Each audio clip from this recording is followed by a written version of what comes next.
Sangha with great virtues out of compassion for the sake of this assembly and all living beings.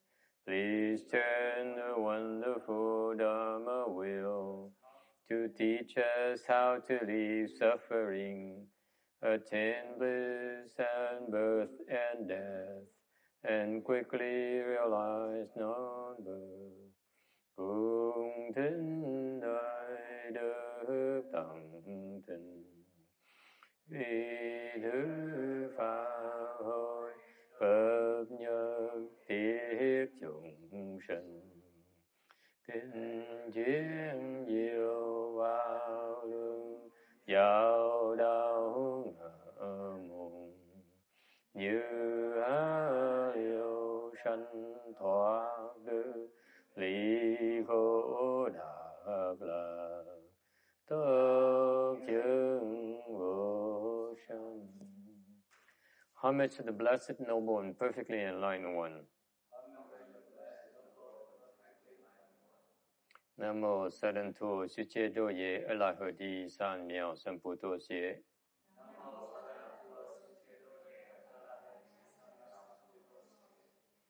Nam mô Tạc Đạc Tha Tô Ya Đà Ya A La Ha Đế Tam Miệu Tam Bồ Đà Tọa.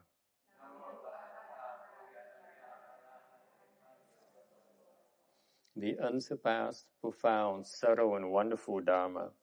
100,000 million aeons is difficult to encounter. Now that I've come to receive and maintain it within my sight and hearing, I vow to fathom and thus come one's true and actual meaning. Wu sheng sheng sheng wei miao fa bai jie wa jie nan zao yu wo jin jie wen zhe zhou zhi yan jie ru lai zheng xue yi. O Buddhas and Bodhisattvas, Venerable Sixth Patriarch, Venerable Shenhua, Venerable Shamis, and good known advisors Amitabha. 诸佛菩萨、六祖、师父、上人，各位沙弥、各位善知识，阿弥陀佛。Chư Phật Bồ Tát, kính thưa lục tổ, hòa thượng Viên Hoa, quý thầy và quý vị thiện tri thức A Di Đà Phật. Okay, today is the 20th of April, 2014. We are in Rosemead, California to discuss the Vajra Sutra. You should be on slide 758, newly loaded up to our website 15 minutes ago. Title is No Reception and No Greed. Sutra text. And why Shibuti? It is because Bodhisattvas do not receive blessings and virtue. Hở yi gu, Shibuti, yi chu Bồ Sát, bu sâu phú tờ gu. Tại sao? Tu Bồ Đề vì các Bồ Tát không thọ phước đức.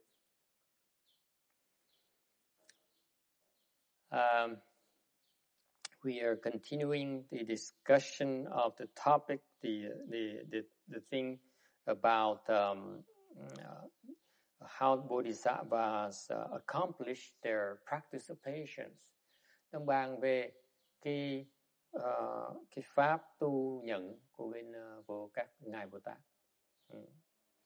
And the prior text says that if you take a lot of gems and give them away as gift until the end of time, all the gems in this world, more than this world has contained, and give it until the end of time, your blessings will not be comparable to the blessings of the Bodhisattva who understands that all Dharma has no self. Tuần trước từng giảng một cái phần cái pháp tu nhẫn của các Bồ Tát. Nếu như Phật cho ví dụ là nếu như lấy một cái vị Bồ Tát mà lấy tất cả cái quả báo trên thế gian này mà bố thí vô lượng, vô tận, vô biên phước báo trên thế gian này, bố thí hoài đi, Thì cái phước đức đó rất là lớn, tuy rất là lớn, nhưng đều không thể nào bằng phước đức của cái người Bồ Tát mà hiểu rằng thì tất cả pháp đều là vô ngã. Okay. And this is what Mahayana practice is about. Cái pháp tu đó, đại thừa đó là cái pháp tu của cái nhẫn. Okay, I have an anecdote. Thì có một câu chuyện. There was a monk who was very impatient. Hồi xưa đó có một cái vị tăng đó rất là thiếu kiên nhẫn. And you think that the monks live the home life in order they would be more patient because they don't have to deal with a lot of headaches that you lay people have to deal with, like making money or running out of money. Thì mình cứ nghĩ rằng cái người tu sĩ đó khác quý vị chỗ là người ta sẽ kiên nhẫn hơn quý vị, tại vì người ta không có những cái nhức đầu của quý vị như là phải đi làm tiền hoặc là thiếu tiền. Okay? But this monk here happened to be very, very impatient. And the more cultivated, the more impatient he became. Ông thầy này tôi cười lắm. Càng ngày càng tu, càng thiếu kiên nhẫn. Sounds familiar? The more you think you get married and you get to know your husband, and the more you become impatient. So he said, I have enough of this. I'm going to quit and retire from the world. And that way I can at least learn how to be more patient. Cái ông chồng, cái bà vợ, cái ông thầy chùa này mới nói, thôi, tôi nhức đầu quá, thôi, giờ tôi bỏ cuộc đời này, tôi rút lui. Để mà tôi tập, tôi có cơ hội tôi tập kiên nhẫn hơn một tí. And so he built himself a hut in a very, very far, very secluded place, far away from civilization. Xây cái nhà tranh cách xa cái thành phố, cái thị trường, xa tuốt to lò, ở đó mà tu. And years later, nhiều năm sau, đã trôi qua rồi, có một cái người kia đi trong núi đó, lạc đường, tới gặp cái chòi của ông này. There's a man who got lost in the woods and encountered the monk's hut. And he was a man who was so amazed that he could find a person, a human, far away from the world. And so he asked him, why was the monk here all by himself? Thì ông đó, ông bị lạc đường đó, mới hỏi ông thầy tu này, tại sao mà ở xa vậy, tu dân binh ở xa dữ vậy? The monk said, I'm here to learn. I'm here to practice patience. Ông thầy chùa mới nói là tôi ở đây để mà tu, pháp nhận. So the traveler says, how long have you been here? The monk replied, 7 years. Cái ông lạc đường mới nói là vậy chứ thầy ở đây bao lâu rồi? Thì tu sĩ mới nói tôi ở đây 7 năm trời rồi.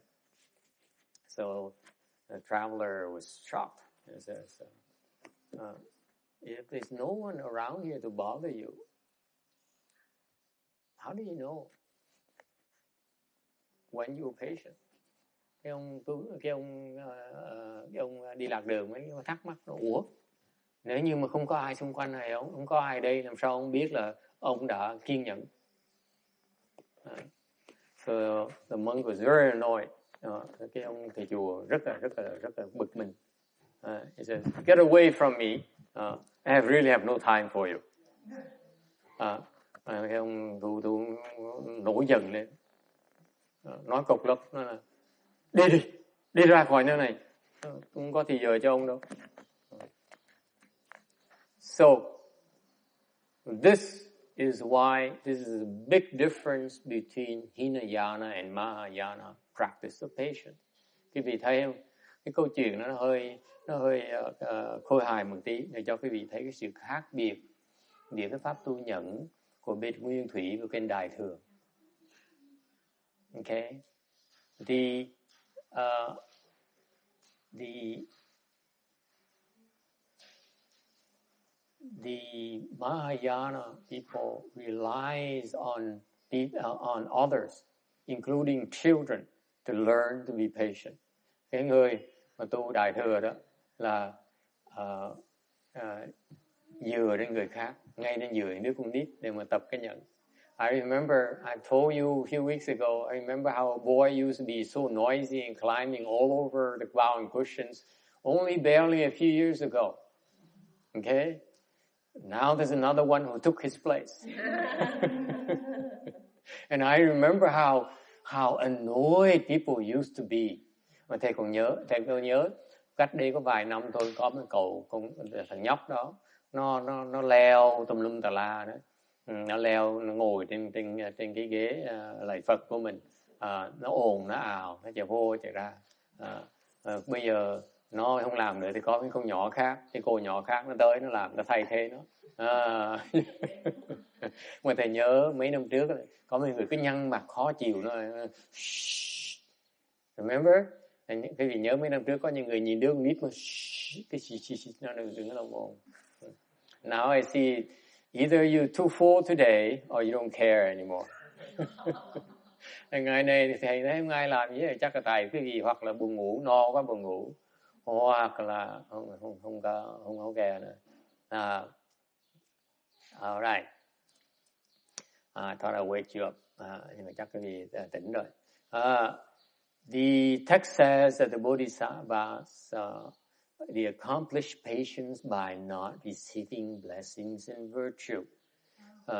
Cái bí mật của cái tu nhẫn đó, cái người Bồ Tát tu nhẫn đó, là họ thành tựu cái pháp nhẫn bằng cách là không thọ phước đức. Okay. Thì làm sao mình biết được nếu không thọ phước đức, làm sao mình biết là mình được đắc được cái pháp nhẫn? If you don't refuse to receive blessings and virtue, how do you know you accomplished it? You know when, làm sao biết được? Cái việc biết được khi mà mình trong tâm mình đó, là không có muốn nhận. Okay? Trong tâm mình đó, không thấy người ta cho mình đó, mình không muốn nhận. Mà lúc người ta cho mình đó, mình coi như không có gì hết đó. Hoặc cái thứ ba nữa là không thấy ai cho mình hết đó. So this is when you realize that you are not greedy for those things, and then the things you're given, you don't look at them as a big deal. Nothing received, and finally, the person giving you is no one giving you, and as there are insulting, rich, especially to rich people. Cái mà không thấy người ta cho mình là ai hết á, cái đó đối với người giàu người ta khó chịu dễ sợ lắm. Okay. And if you get to that state, then the Mahayana approach is you go and get certified. Khi quý vị tới được cảnh giới đó, thì quý vị nên đi kiếm mà được xác nhận, kiếm ông thầy để được xác nhận. Any questions?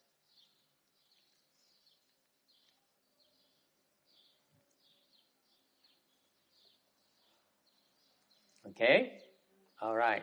763. Subhuti said to the Buddha, this is sutra text, "O honored one, how is that the Bodhisattvas do not receive blessings and virtue?" Subhuti, since Bodhisattvas cannot be greedily attached to the blessings and virtue which if they foster, they are said to not receive blessings and virtue. Subhuti bái Phổ言，世尊，云何菩萨不受福德？是菩提菩萨所作福德，不应贪着。是故受不受福德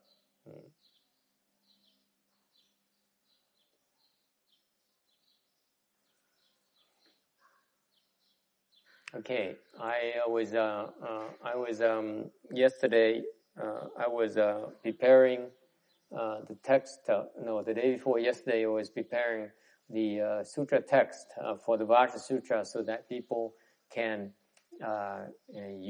recite the text alone and not go through all this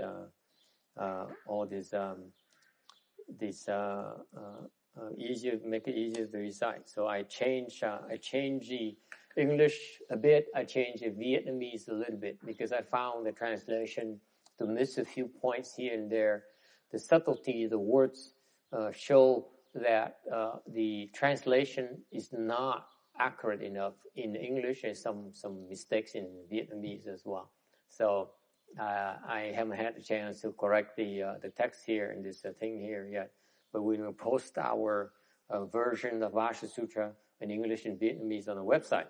Okay, so that other people can use it as well for recitation. Thứ sáu vừa rồi thì soạn cái Kinh Kim Cang lại, dịch lại. Tại để thấy cái từ dịch ra từ tiếng Hoa ra tiếng Anh có vài cái chỗ nó trật, về tiếng Việt có vài chỗ nó trật. Tại vì cái người dịch giả đó, người ta không hiểu được cái pháp. Cái chữ mà cái vị dùng nó lệch một tí là cái người tu nó sẽ tu trật đường một tí xíu, sẽ không hơi là vèo một tí, không còn thẳng nữa. Thành ra thầy sửa lại. Nghe tiếng Anh thầy mới sửa sơ là cái chữ ta nói, ta dùng cái chữ tiếng Anh là dịch ra tiếng foster này. That's why when you use the word foster, there is a intention behind fostering, whereas creating means that they just do it. Okay, the Chinese says 做 is to do, to create. It's not foster. That's why the English, when they translate it into English, the foster sounds more literary, more impressive, but actually it's not an accurate description and translation of the original text, I feel. Agree, disagree? You're my English expert.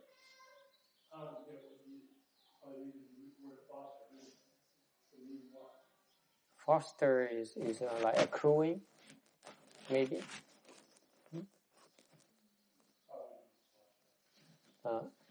The original text is they just do merit and virtue. They create blessings and virtue. They don't foster. Foster is incorrect. So that sometimes, when they do the translation, it sounds right. It sounds more literary, more impressive. Actually, it's not accurate. That's the problem with translations. And you read like that. When you read the word create, it's very clear in your mind. They just create, nothing else. It's like doing. I walk, I talk, I eat, I create. That's it. Nothing more. Lúc mình dịch đó, họ nhiều khi dịch giả cái dùng cái chữ hơi văn chương một tí, mà văn chương như vậy thì cái gì nó không có sát như vậy thì quý vị đọc kinh đó, cái tâm quý vị nó bắt đầu nó suy nghĩ. Why is the translation important? It's important because when you read these sutras, you're not supposed to think. Okay. Tại sao nó dịch nó quan trọng? Khi mà quý vị mà đọc cái kinh mà bản dịch đó, nó không khiến quý vị phải suy nghĩ. Okay? Because when I read the word foster, it made me think, foster? There is a plan here to foster. You see, foster is intentional. Okay. All right. Any questions about that? See, the Vietnamese is correct. This is to do, not foster. All right.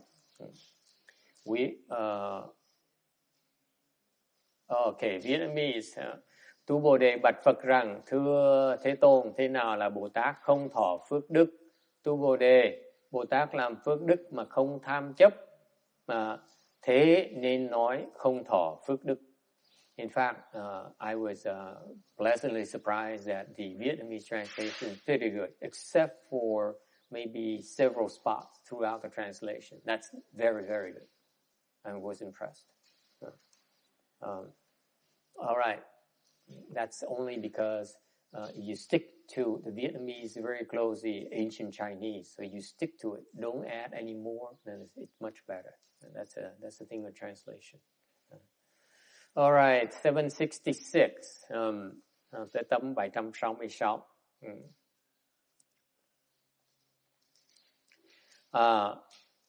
You have to remember, originally there are no dharmas. Meaning originally there is a vast emptiness. Thì nhắc lại quý vị, cái thế giới này. Lúc đầu tiên hết á, thì không có gì hết á. Okay, this is vast emptiness, this vast emptiness.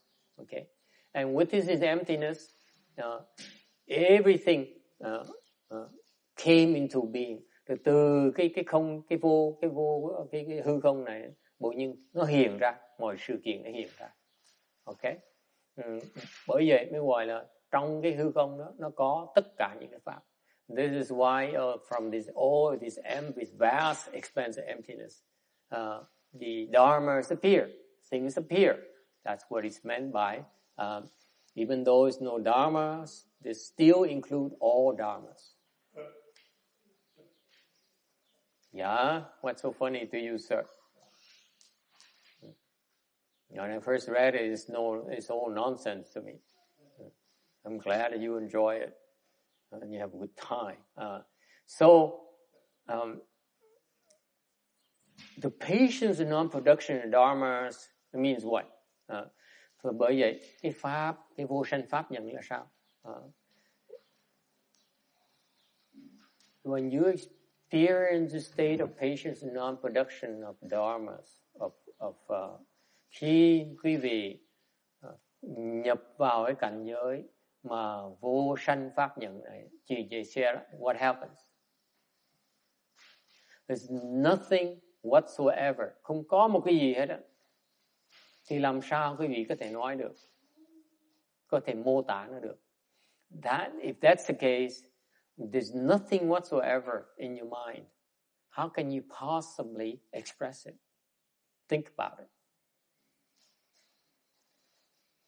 How can you express something that does not exist?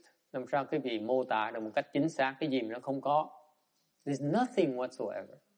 How can you describe it? Nếu nó không có gì hết, thì làm sao quý vị có thể mô tả nó được? For people like you who are having experience yet, có người hỏi tại sao phải mô tả nó làm gì? Thì trả lời, tại vì phải cần mô tả cho những người như quý vị đó mà chưa thấy nó được. Because then you call us liars. Nếu không mô tả quý vị nói các thầy nói dối. Right?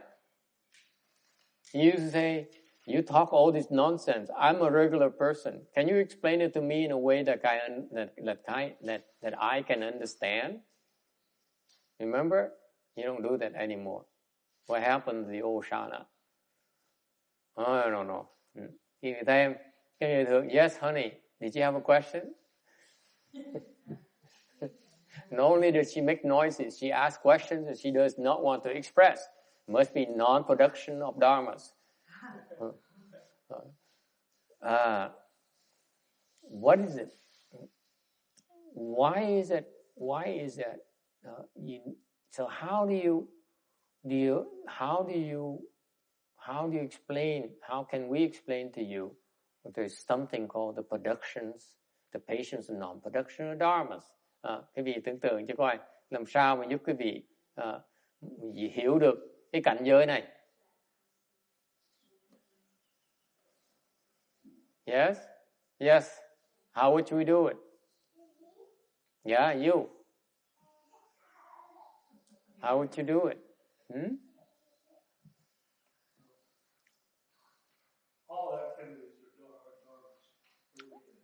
All activities are dharmas. That's correct. So you have patience of nothing happening. The patient, nothing happening. And so what? What is it like? If you talk about Mercedes, the BMW X6, there's a shape, there is a color, there's concrete things you can talk about, we can agree on. How you can talk about something called patient non-production of dharmas? Thì hỏi quý vị, bất cứ cái thể nào đó, quý vị có thể mô tả nó được, nói được để người ta thấy. Làm sao nói một cái mà mình không thấy được?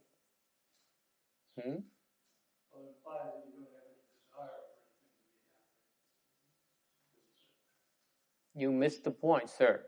Because as a teacher, how can I talk to you about that? You asked me Master, you talk about patience and non-production dharma, this kind of thing.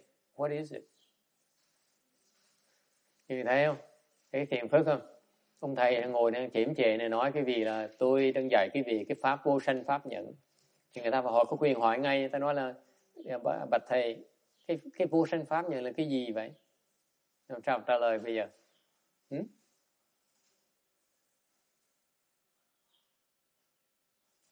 How do you answer? Yes. How do you answer? How would you answer? Yeah. Sao trả lời con? This is the price of Mahayana. Cái này là cái tuyệt đỉnh của Đại Thừa. This is why we teach you Mahayana, để mà đắc được cái vô sanh pháp nhận. Frankly, we teach you all this in order for you to get to this patience of non-production dharma. This is what Mahayana is about. Cái Đại Thừa nói chừng là thôi. Vô sanh pháp nhận. Yes? What? Non-production dharma. I was baffled too for years. I'm glad you asked. Cái hỏi gì cho vô sanh pháp nhận là cái gì? Vô sanh pháp là gì? Thầy nói thầy cũng thắc mắc cái vô sanh pháp là cái gì từ lâu rồi. What does it mean? Good question. Yeah, you. Cái cô nào lâu mới tới một lần, phải hỏi cô á. Chứ thôi lần sau không gặp cô nữa.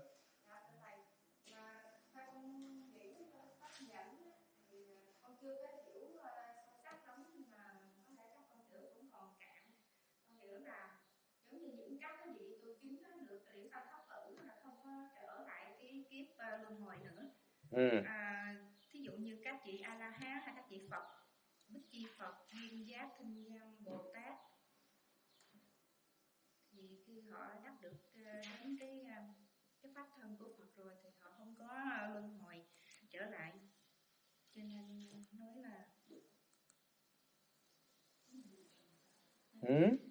This is the state, she says, of the people who are no longer involved in the wheel. That is correct, đó đúng. Sao Tràng, vô sanh pháp nhận là cái gì? Con theo thầy học 4 năm trời rồi, nhưng các con phải biết chứ. David has been here 4 years already. He must know.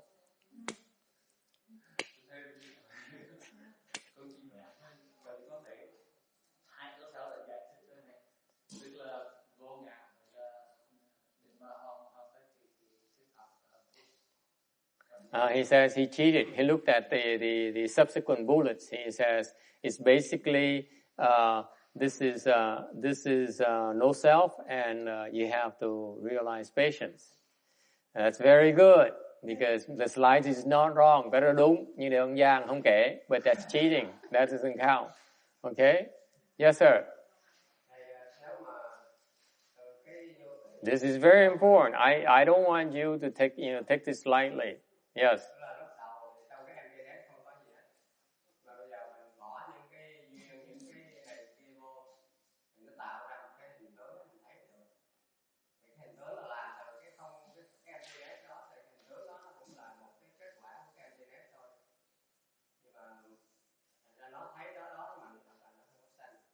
He says, I see it there, but actually it's not produced.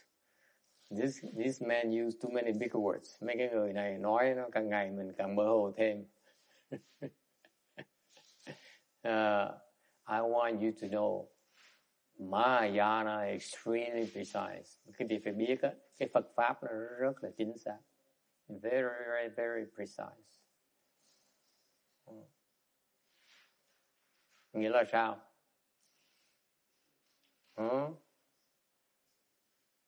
It's in a name. Cái tên nó nói hết tất cả rồi.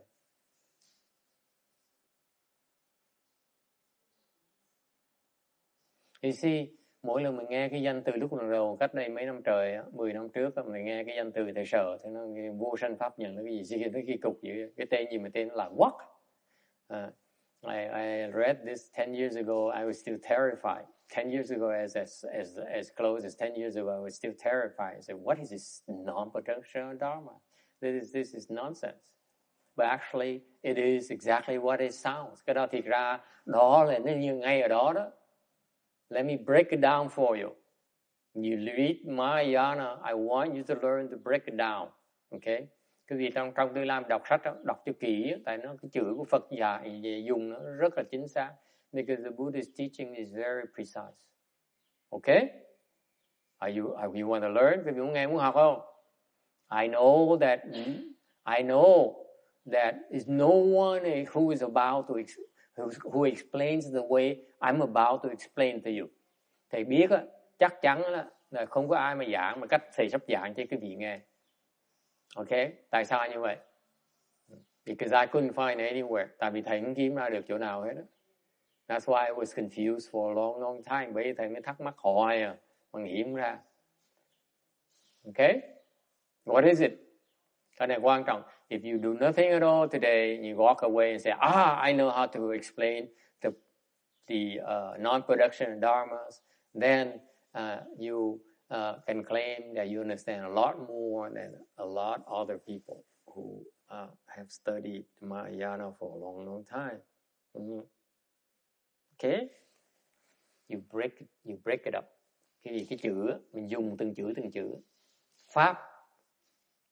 First of all, dharmas. What is dharma? Thứ nhất, pháp là cái gì? Vô sanh pháp. Pháp là cái gì? What is dharma? Pháp là cái gì? Everything. Right? Pháp là bất cả cái gì? Give an example of a non-dharma. Có cái gì mà quý vị có cho thầy một cái ví dụ một cái gì mà không phải là pháp? Có Ngân cho thầy một cái cái gì không phải là pháp? Is a grilled cheese sandwich a dharma? Huh? Definitely, right? How about a good grilled cheese sandwich? Is it a dharma? Yes. How about a bad grilled cheese sandwich? Terrible. It's still dharma, right?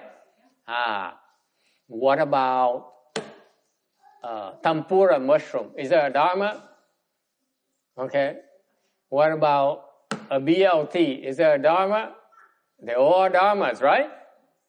Can you think of something that's not a dharma? Thứ nhất là hỏi cái gì nghe. Think about it. Let me translate the Vietnamese for the Vietnamese now. Thầy hỏi cái gì đó.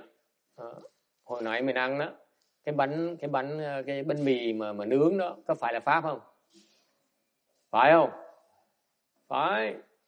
Bánh mì nướng mà nó dở đó có phải là pháp không? Là phải. Đúng không? Thì quý vị thầy hỏi quý vị tuần sau ông kia sắp nấu cái bánh mì mà BLT đó, nó phải là pháp không? Cũng là pháp luôn nữa. Không? Thì thầy hỏi quý vị có thể quý vị có thể nghĩ một cái gì không phải là pháp không? Yes, what is your answer? Can you think of anything that's not a dharma? Please tell me anything that's not a dharma. Tell me. Miss Korea in the back. Korea number 2. No, or you can't think. You refuse to participate. She's on strike. She couldn't make it to lunch on time.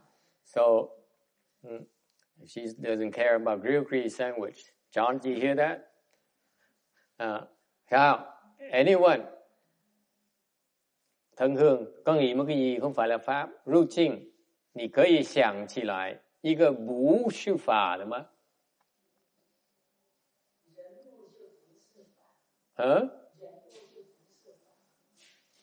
不是。Okay. Anyone? Tại sao quý vị không nghĩ được cái gì là không phải là cái pháp? Why is it you can't think of anything that's not a dharma?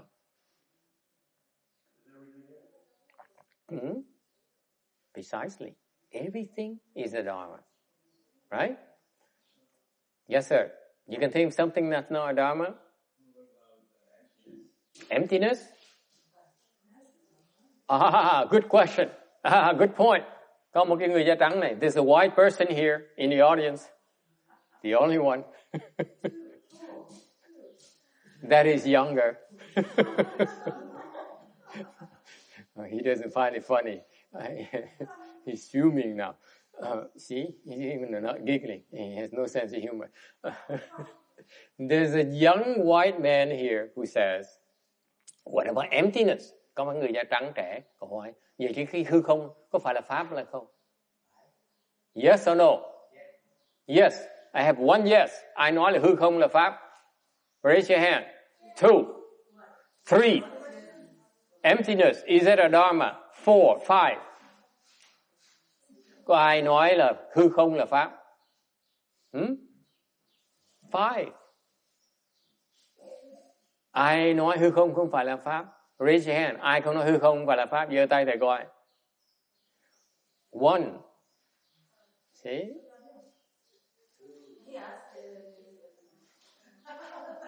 No, you only vote once, boy. Don't cause problems. Yeah. Hả?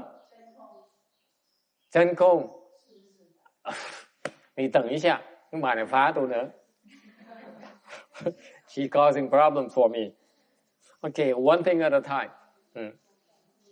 My answer is emptiness a dharma?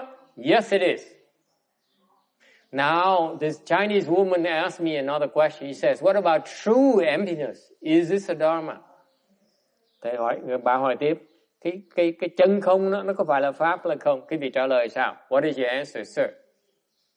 The older white man. The more mature, I mean. Huh? Is true emptiness a dharma?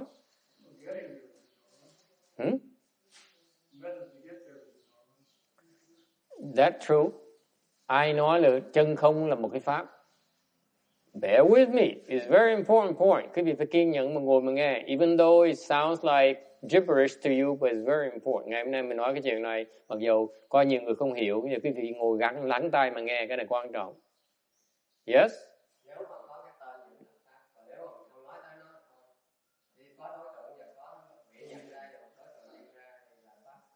He says, as long as there's a name, that's a dharma. Có cái tên là cái pháp. Yes. Yes. So what is this? What is a dharma then?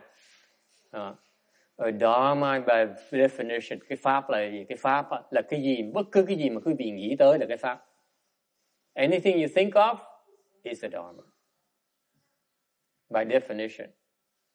You see, this is, thành quý vị học Phật Pháp học cho rõ ràng. Cái pháp á, là bất cứ cái gì mà cái tâm quý vị nó nghĩ tới là cái pháp. Anything your mind conjures up is a dharma. Is it clear? No, I'm getting confused. You shouldn't be confused. It's very simple. It's very straightforward definition. Anything your mind thinks of is a dharma. It's very important. Cái quan niệm rất quan trọng. Think about, I want you to memorize this because eventually it will be clear to you. Cái này nó quan trọng, để từ từ quý vị sẽ hiểu cái tầm quan trọng của nó. Cần học Phật Pháp để hiểu cái quan trọng của nó. Cái gì mà cái tâm quý vị bắt đầu nó suy nghĩ tới, là cái đó là cái Pháp. Bởi mới gọi là cái Pháp. A dharma is by definition the thing that your mind thinks of. It's called dharma. Bất cứ cái gì mà cái tâm quý vị nó nghĩ tới là cái pháp. Thành ra nếu như cái vị nghĩ tới cái hư không, cái chân không đó, cái chân không mà cái vị nói đó là cái pháp. So therefore, when a lady asks, what about true emptiness? The answer is, if you think about that true emptiness, the true emptiness you're thinking of is a dharma. Agree or disagree? Is it clear? Say yes. Yes, sir.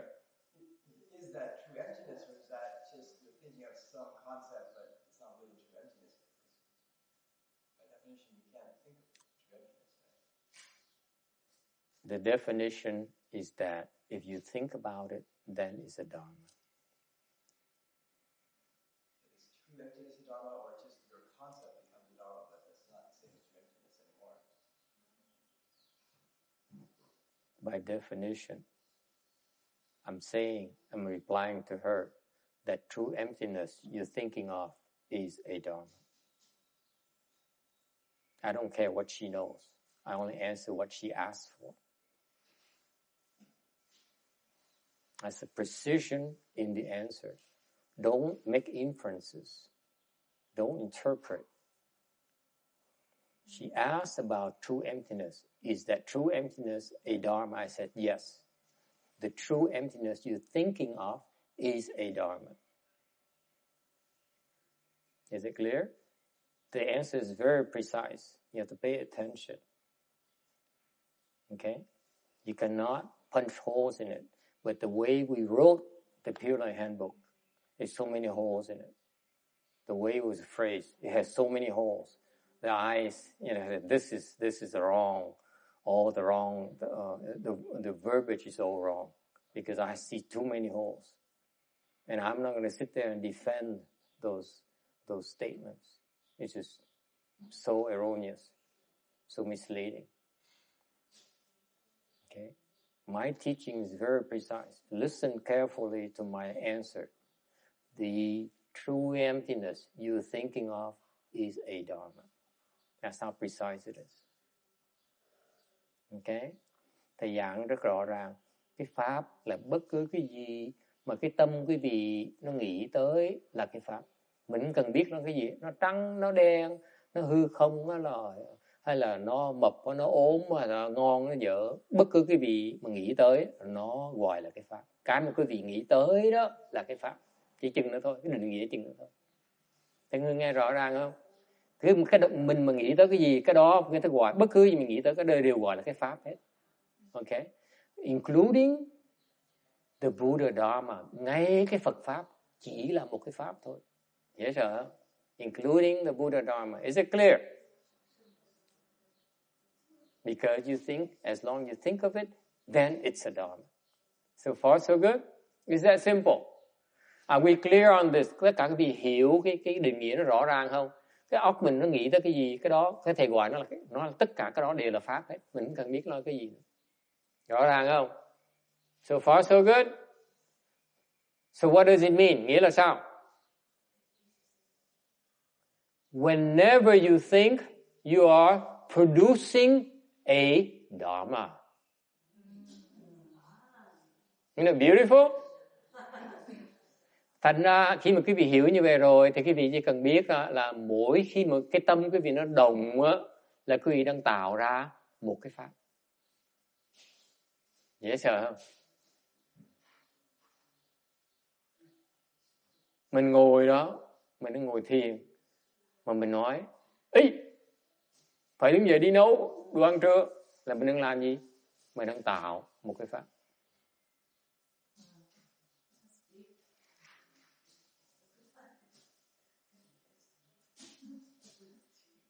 So far, so good? Is it clear? Any questions about this? This is why Mahayana is so wonderful. It's so simple. It's so clear.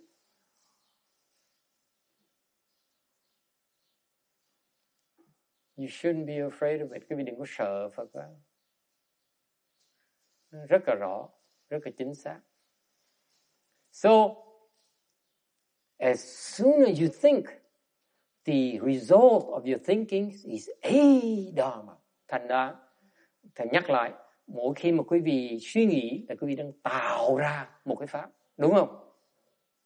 So far, so good? So what is this non-production of dharmas? What does it mean? Thành ra, khi vô sanh Pháp nhận là cái gì? Vô sanh Pháp là cái gì? What is that? Yes. No thinking. As simple as that. Cái vô sanh này chỉ là đừng có suy nghĩ thôi. Yes, isn't it beautiful? This is what baffles, I can assure you, at least 20 million Buddhists who read it and say, oh, it's not for me. Okay? And they don't need to be afraid because it's so simple. Now you are the first wave of the second generation of Buddhist disciples in the country. In this country, you understand the meaning of non-production of dharmas. That's all there is to it. Don't think. The absence of thinking is non-production of dharmas. Còn quý vị không suy nghĩ là quý vị vô sanh pháp.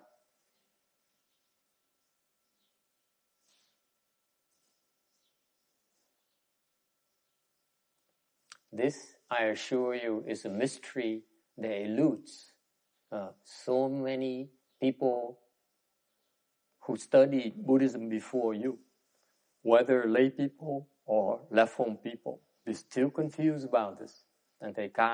Thầy cam đoan quý vị mình đang bàn đề cập một cái đề tài mà khiến rất nhiều người tu Phật pháp, cư sĩ và tu sĩ đều mơ hồ, đều không hiểu. Nó giảng gì như vậy, không ai giảng được như vậy. It is so simple and yet no one ever explains it that way. You will not find a definition like this anywhere. Quý vị biết không? Không có cái chỗ nào nó giảng cái gì như vậy. This is why it's confusing. That's why it's scary. Bởi vì người ta mới sợ, người ta mới hiểu. Yes, Vicky. Master, does that mean, I was thinking, does that mean preaching samadhi? Yes, that's one way.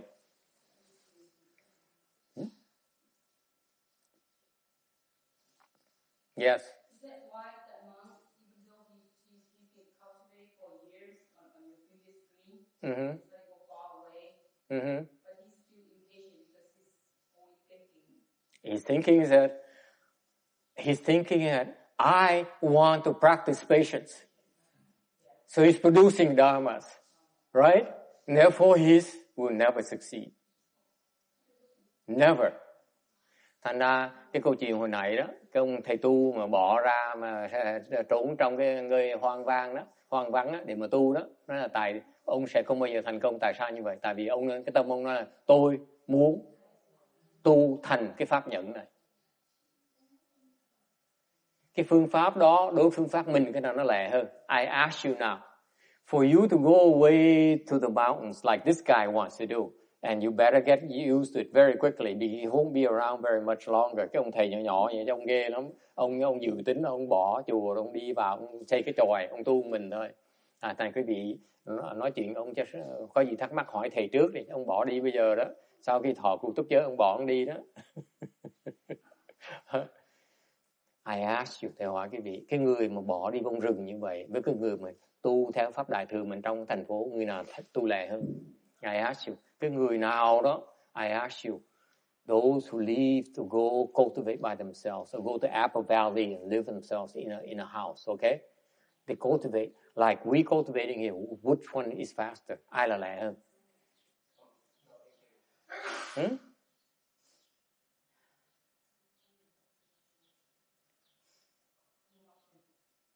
Mountain. Yes? Núi. Thành thị. Who says mountain? Người nào vào núi giơ tay thầy coi. Blue Mountain. You confuse me. Good answer. You see, the objective is to learn to stop thinking. Cái tu là mình tập cái cách để mình ngừng suy nghĩ. Cho nếu như mình cứ vào cái chỗ nhưng mà người ta hy sinh, ta vào núi, ta người ta nói là tôi phải được cái nhẫn, mà họ nghĩ cái nhẫn là cái gì là họ không hiểu cái phương pháp tu. Why is it faster at Blue Mountain? Because you understand the principle behind it. It's about stopping thinking, stopping wanting. It's not about say I want to succeed. If you say I want to succeed, you fail already. You will never succeed you like that. Thành ra cái người mà nói tôi muốn thành công trong việc tu hành của tôi, người đó không bao giờ thành công vì vậy. Dễ sợ không? Quý vị có vào rừng vào núi tu bao nhiêu đời triệu kiếp nữa cũng không bao giờ thành công. Tại sao vậy? Cứ đòi thành công à. Hiểu không? Mình đây mình tu, mình làm để mình không suy nghĩ. Mình làm để có phước để mình không suy nghĩ. The way you cultivate here, is we cultivate by accruing blessings so that we don't have to think. You see? Như thấy không? Mình đủ phước từ đầu mình không suy nghĩ. If you have enough blessings, the husband says, I don't like you. Okay. I love you. Okay. See? Because you don't love me, someone else will. I'm that blessed. You see that? Cho nên quý vị thấy một cái người mà có người chồng, tôi nói là tôi hận em, mình cũng tính bơ. Có người chồng là ngày hôm sau nói là anh yêu em, mình cũng tính bơ. Tại sao? Mình phước nhiều quá, không thương, ổng thương mình, sẽ có người khác thương mình, đâu có sợ đâu. Yeah, that's freedom, that's liberation. Đó là tự do. Yes, ma'am.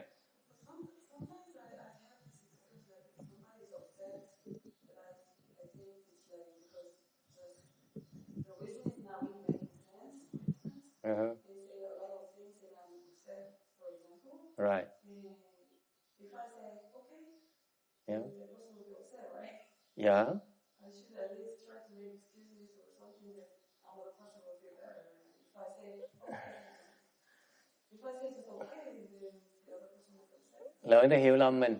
Translate Vietnamese for them. This is an important question. Lỡ ta hiểu lầm mình, ta nói là ta hiểu lầm mình, ta giận mình. Nếu mình nói giận đi, thì không phải người ta sẽ hiểu lầm mình thêm nữa sao? Làm sao bây giờ? Trang, I'm sure Travis has an answer immediately. If your wife misunderstands you, I make it personal for him. Patient. If my wife in particular, if she misunderstands me, Travis says, no problem. It's my chance to learn to be more patient, he says. Boy, is he in trouble tonight. Tối nay là bà sẽ cho biết, đừng có tưởng bở. Let's see who has the last laugh tonight. This is a problem with all these Vietnamese people. This is so theoretical. Mấy cái người đàn ông Việt Nam á, họ lý thuyết thôi. Chứ về nhà là rơi. When he goes home, he's a different man, you know. Yes, honey. Yes, honey.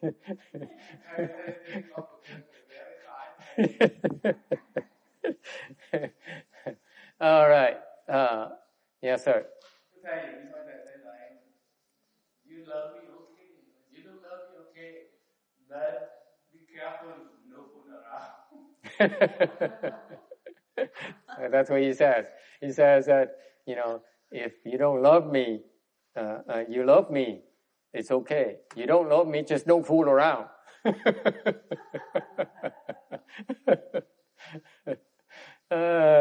Ông nào nói vậy, em không yêu anh thì cũng sao, thì được. Nhưng điều không được có lăng nhăng với ai nghe chưa? All right. So far so good. So the question, what about the question to our friend here who just came back from Paris? Poor woman. He says, what if it deepens the misunderstanding? Lỡ mình nói ok, người ta hiểu lầm mình thêm thì sao? Huh? What if it makes it worse? Makes the situation worse? Làm sao?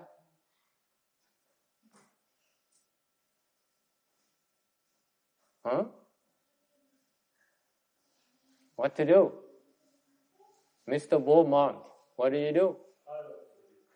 What if they misunderstand you? What if you say, okay, I'm not moving, and it worsens?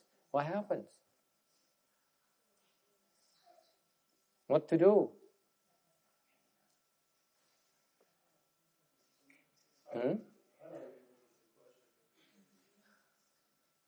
If someone misunderstands you, and you say, okay, wouldn't that make it worse? Wouldn't it make it worse? Yeah. Then should you or shouldn't you? Let it worsen. Would you? Sometimes I do. And then what do you do? No, whatever. People can misunderstand you and take it in a funny way and then hate you for it. And you just say, well, all right. It happens to me all the time. So just forget it. See, women are frowning on that. This man is so full of himself. I would never date him. Yeah? Yes, ma'am. Something happened to me yesterday that is just like that. I went out to dinner. My husband and I, we went out to dinner meeting some friends in Pasadena. So I saw this guy, and I know he's a well-known musician. Yes. And I know, I am a big fan of his. And he's putting money in the meter. We're in Old Town. Well, I saw him, but I was looking at he had his dog in his car. And the dog was at the window, like that, looking at me. So I said to the dog, "Oh, hi, sweetie." But the musician thought I was talking to him. Uh-huh. And he gave me this weird look like, But I was talking to the dog, so I figured big deal, right? Uh-huh. So we continue walking, and my husband said, "That was a weird thing to say to that dog." I said, "I wasn't talking to him, it's just the dog was looking at me. It's a big dog in a car." Uh-huh. And I was just talking to the dog. Uh-huh. And my husband said, "I thought you were talking to this musician." Uh-huh. I said, "But I wasn't. I was talking to the dog."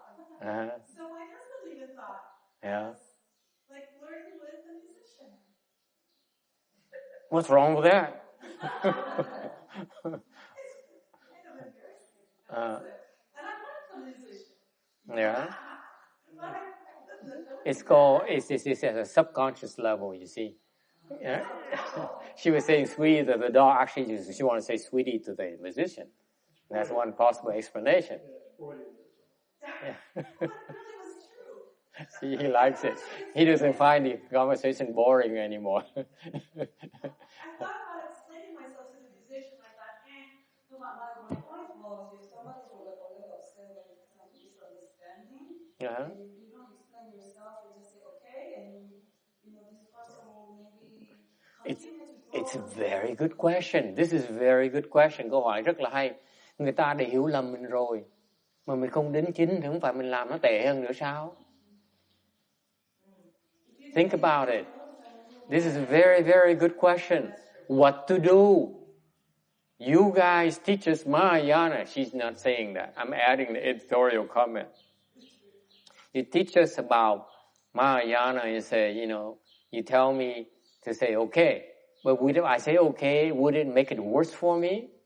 Wouldn't that get me in trouble? Right? Now why the heck am I learning Mahayana for? Quý vị thấy không? Ở nhà mình yên tĩnh, vợ chồng mình im đẹp với nhau đó. Tới gặp thầy chọt con chồng câu, chọt vợ một câu, chọt chồng câu, chọt vợ một câu. Cuối cùng về nhà hỏi, vậy té trước giờ tôi không ngờ anh như vậy đó. Mình không tin tin sao bây giờ? Thấy không? Thấy khổ không? Mày học Phật Pháp gì kỳ dữ vậy?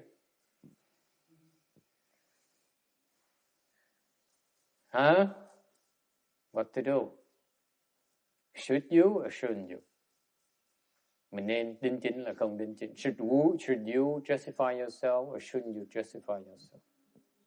Nên đính chính là không nên đính chính. You would justify yourself. I know you. Right? Because it kills you if someone really misunderstands you so much. If you like it and you don't want them to hate you. Right? Más o menos, especially your father, más o menos. Yeah. What do you think? Or at least hate you for what you wanted to hate you for. I mean, to understand exactly really what you meant. Then if they decide they're going to hate you for that, oh well.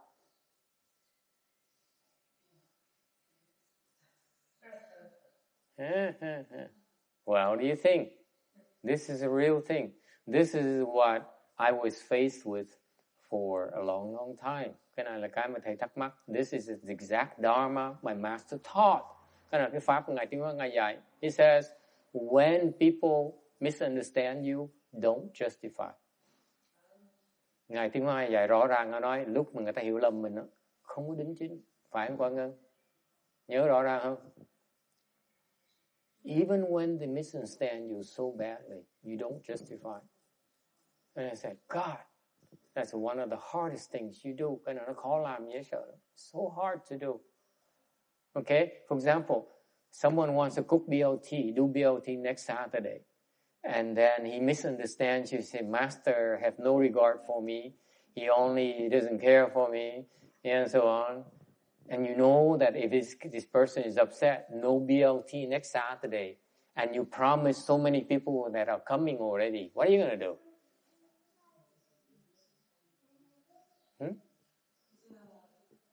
What to do? What?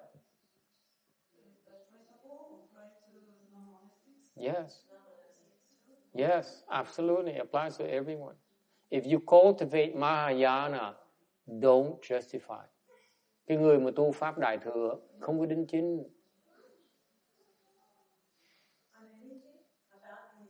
About? You don't justify. Yes, Ginny. Now Ginny is getting in the game. It bothers her now.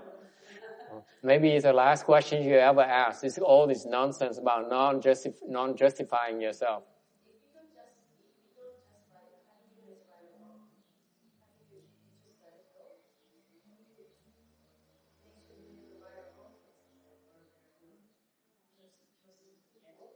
So, for example, did you just insult me?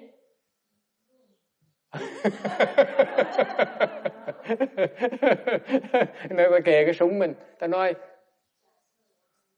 cô mới chửi tôi hả? Làm gì bây giờ? What to do? Did you call me names?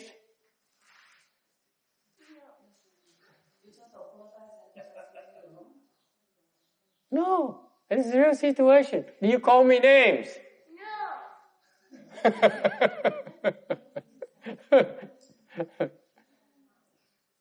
Huh?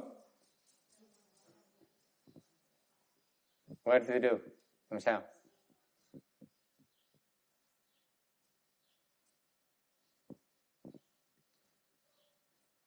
Or you know that your wife has been thinking about all these bad things about you, thinking that you are mean, you are uncaring, and you're probably seeing someone on the side, and she has all the signs, these things, the bills that appear in a credit card statement that doesn't make sense. You weren't at that restaurant you weren't together at that restaurant at 9 o'clock at night, that kind of thing. So he says, did you do this?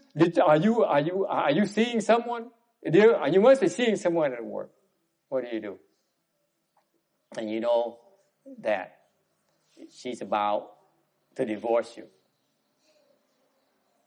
What to do?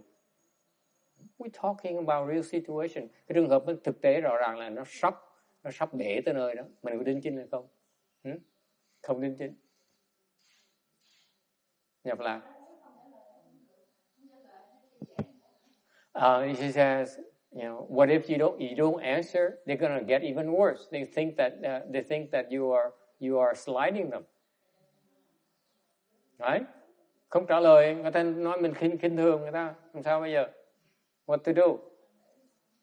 Hỏi Ngân làm sao bây giờ?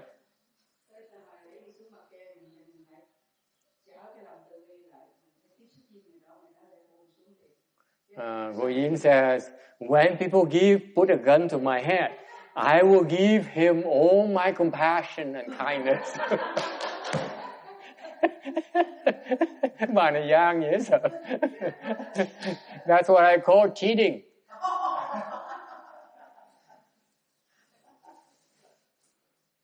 That's a form of justification. Cái đó là một cái cách mà đính chính mà ăn gian. No, that's cheating. She's justifying herself. by being compassionate towards this person.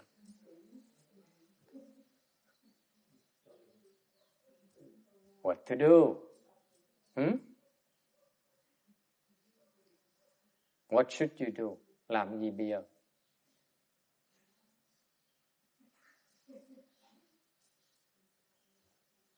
Yes?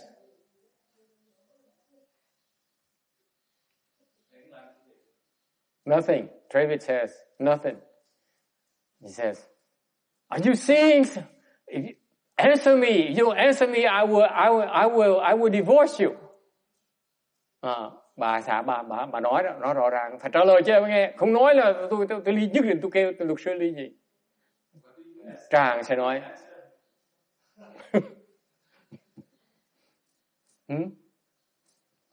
Tối này coi chừng á, tối nay là nhịn bỏ đói đó.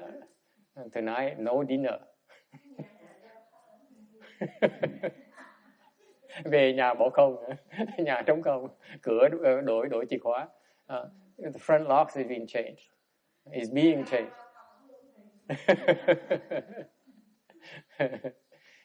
What to do? The Mahayana teaching is nothing. Không làm. Dễ sợ không? Isn't it amazing?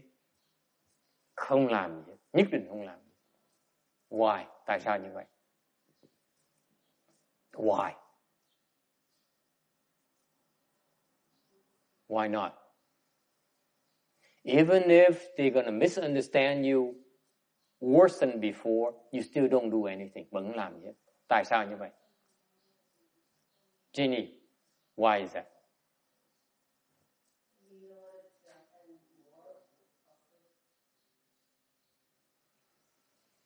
Did you call me names? Did you cheat on me with my best friend? No.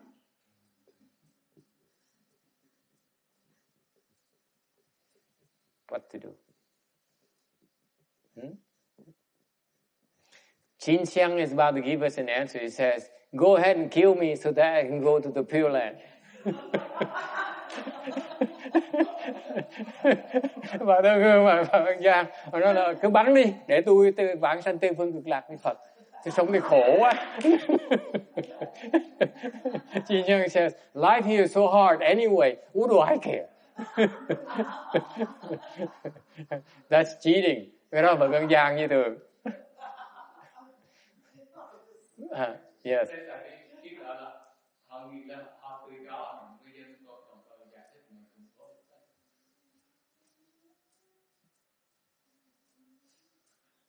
Tại sao như vậy? He said, Travis says, as soon as they made up their mind, no matter what you say, his wife will pull the trigger anyway. Yeah? If you justify shana, you will not achieve the patience of non-production dharma. You ask yourself, do you want to achieve this dharma or don't you? It requires commitment. Tại cái pháp Ngài Tiên Hoa hay dễ sợ đó, là Ngài nói trong trường hợp như vậy mà nếu quý vị đính chính là quý vị sẽ không bao giờ thành tựu được cái pháp nhẫn này, không bao giờ thành tựu được. Dễ sợ. Đó cái lời dạy của Ngài như vậy. That's all the teaching is about. He says, if you justify, then you will never accomplish the patience and non-production of dharma. Dễ sợ. Isn't it amazing? So if somebody tries to shoot you, Shoot me? I will never accomplish this, so I'm not afraid anymore. Thầy cô Sana, cô chọc thầy, cô nói về trường hợp mà người ta bỏ kề trúng cái đầu thầy thì sao? Thầy nói thầy lập tức thầy quỳ xuống thầy khóc. Tại sao? Thầy biết cái kiếp này thầy không đắc được cái pháp vô sanh, pháp nhận chết làm gì uổng. Thầy phải gửi thân hương về Tây Phương Cực Lạc trước. I have work to do. I have to send Jin Xiang to the Pure Land before.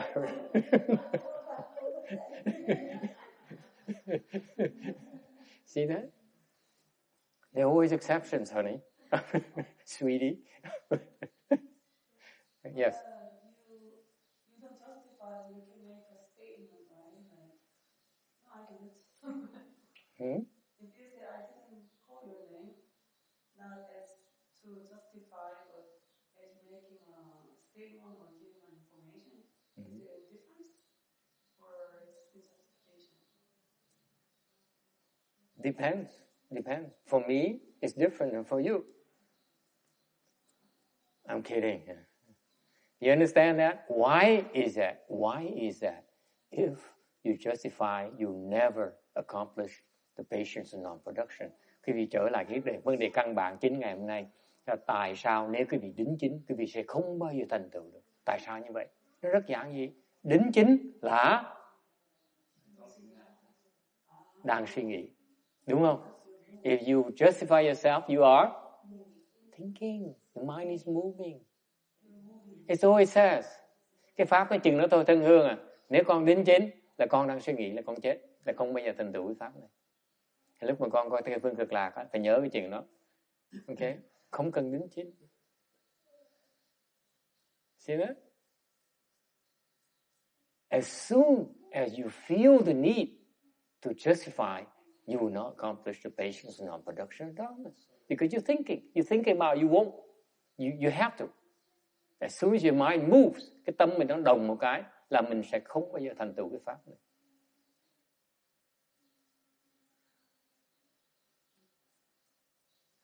Is it clear? That's all there is to it. Cái pháp cái chừng đó thôi à. Tại quý vị không chịu nghe lời dạy mà nó cứ từ đính chính là mình không nấu ăn á, thì lát nữa ông thầy cũng đói bụng, rồi làm sao mà ông tu được? Thì đúng không? Phải không coi cân? See, because the Dharma is that don't think, but someone says, if I don't think, if I don't go and cook lunch, what is the master going to eat? Phải không? Mình chỉ cần nghĩ đó là mình thua ngay lập tức. Mình không cần biết làm nó không làm, chỉ cần nghĩ mới có là mình không bao giờ nhận được. As soon as you think about it, you lose. That's all it says. Okay?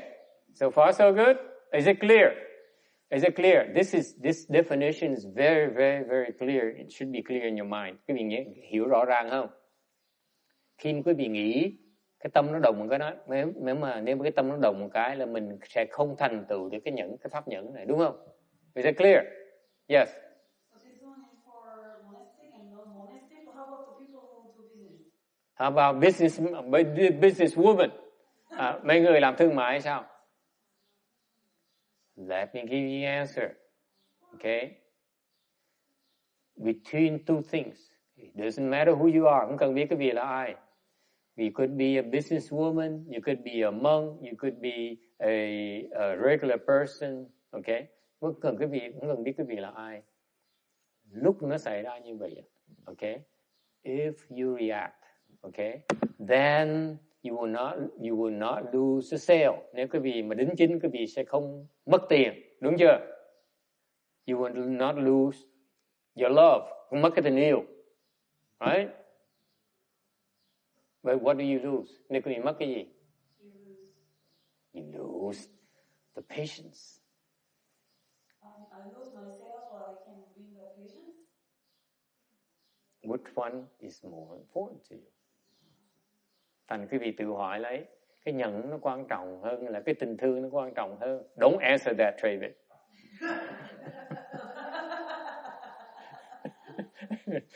Thầy hỏi quý vị là which one is more important, love or patience?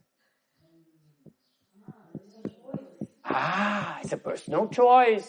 Cái đó là cái lựa chọn của cá nhân mình. Thấy không? You see that? Is it clear?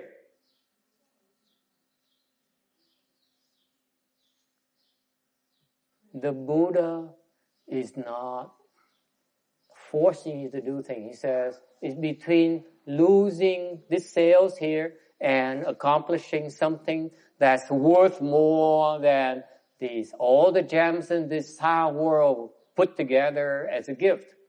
Okay? That patient is worth a lot more than that as compared to a sales. Which one do you choose? Quý vị thấy tuyệt vời, cái bài giảng tuyệt vời không? Là phần này Đức Phật nói nếu như quý vị được cái nhẫn đó thì nó còn quý, nó còn giá trị, nó còn hơn tất cả châu báu trong cái thế gian này nữa. Ok? Giữa cái đó với chọn mất một người vợ, quý vị chọn ai bây giờ? Chọn cái gì bây giờ? So that Thay Vinh now is getting wise. He says, between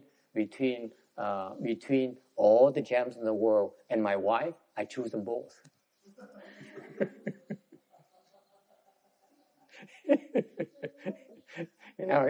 She woke up saying, yeah, it's the first good thing I heard all day. Huh? You see that? Isn't the Buddha Dharma wonderful? Quý vị thấy Phật Pháp nó tuyệt vời không? Who says you should be afraid of Vajra Sutra? Sao quý vị cứ nói là phải sợ Kinh Kim Cang? Kinh Kim Cang nó rõ ràng như vậy. The Vajra Sutra is so clear. That's all there is to it. If you accomplish the Vajra Sutra, you are so rich. Quý vị mà thành tựu cái pháp nhẫn này, quý vị giàu không thể tưởng tượng được, không thể tưởng tượng giàu chừng nào. What's your choice? Shana said, I don't believe you. I still choose the sales. I have bills to pay. And you can't come to the temple anymore. See? Questions? Ai thắc mắc gì không?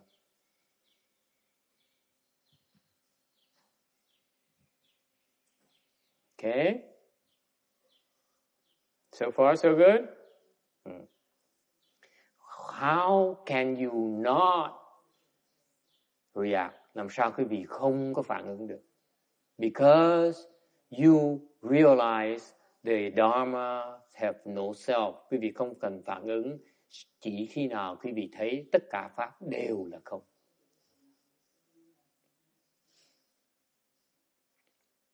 The threat is empty. Người ta hâm mình là không. Người ta hiểu lầm mình là không. If they misunderstand us, it's empty as well. And that sales, that money is empty as well. Cái tiền mà mình mất đó cũng là không.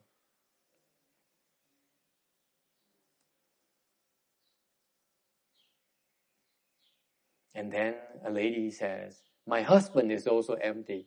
Có người nói, chồng tôi cũng là không nữa.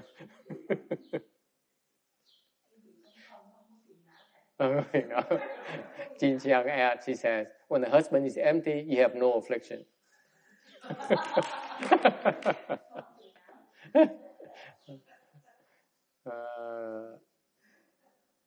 Isn't that wonderful? Được không? And this is the purport of the sutra. It says, you have to understand that patience is the equivalent of emptiness of all dharmas, and that's the most important teaching in this Vajra Sutra. Kinh Kim Cang dạy chừng nữa thôi. Là cái không, là quý vị vô ngã là cái không. Không cần đính chính. No need to justify. Okay?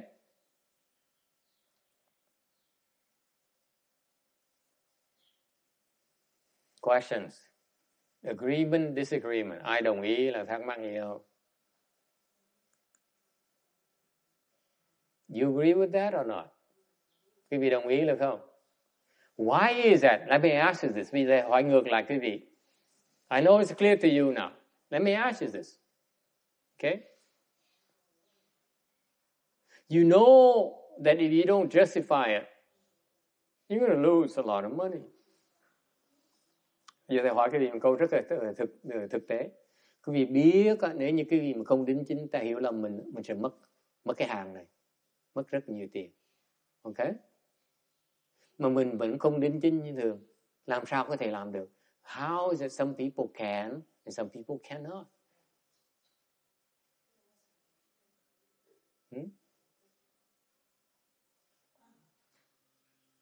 How come? How come some people will justify, some people will not? How come? What's the difference? Tại sao trong trường hợp như vậy, con người chính, con người không đính chính? Tại sao như vậy? Yes, Vicky. Prior blessings.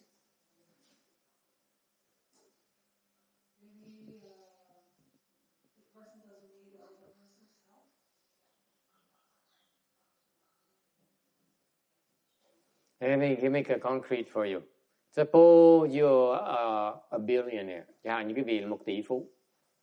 And if people misunderstand you, you're going to lose $1 million.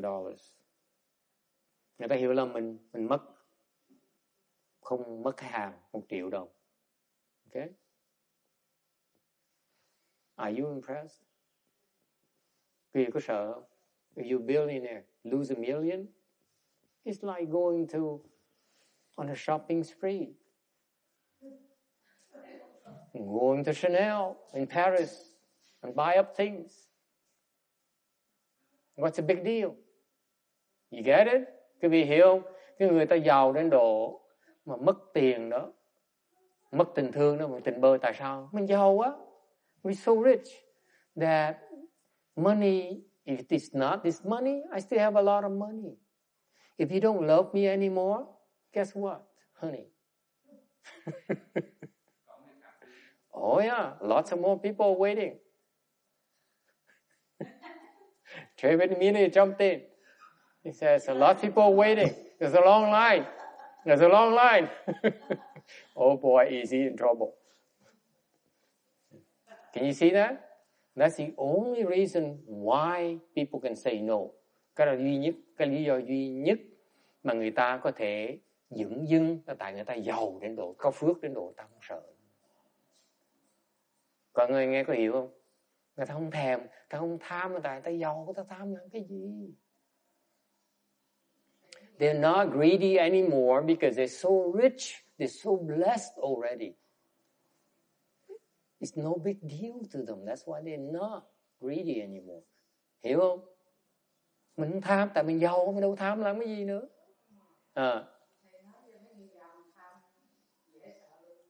Nó tài thiệt sự họ chưa giàu.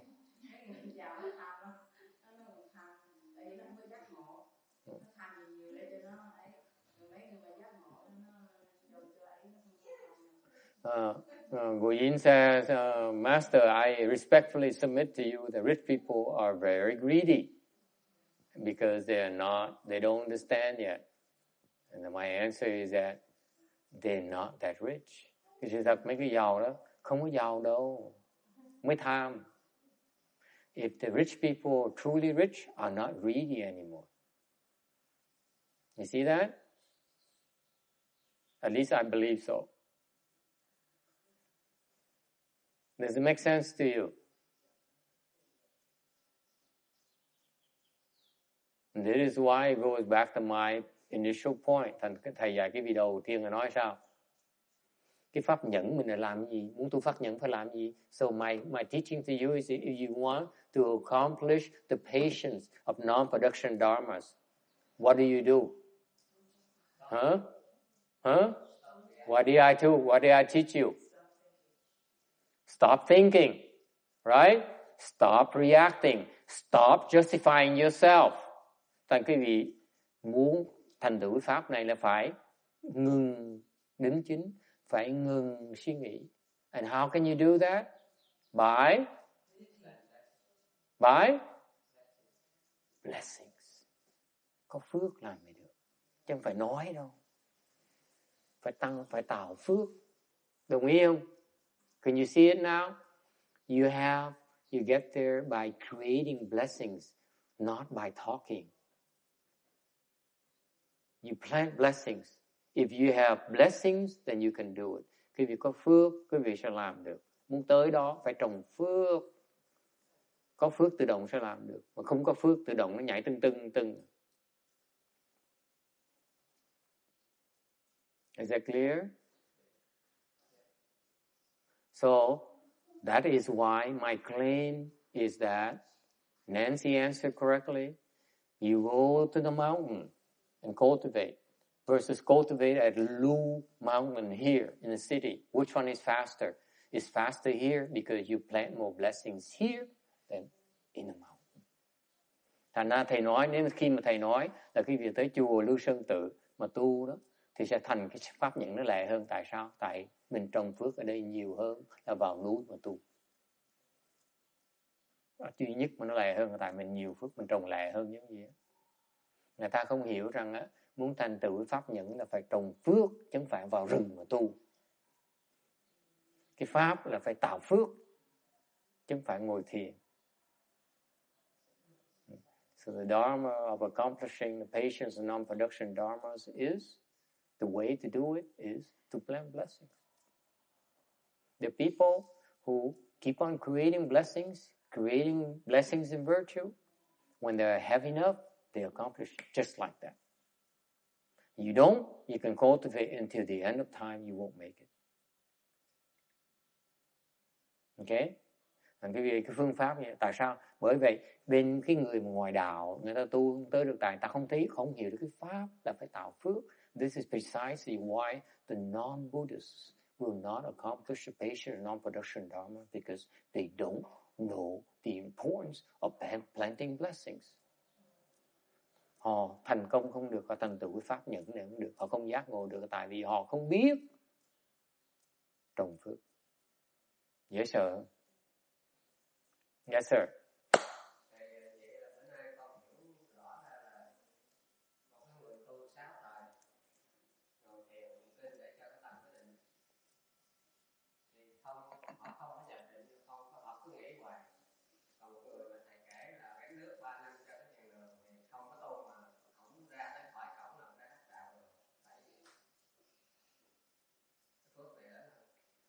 So he brought to mind all the stories he's been learning now the last year, okay?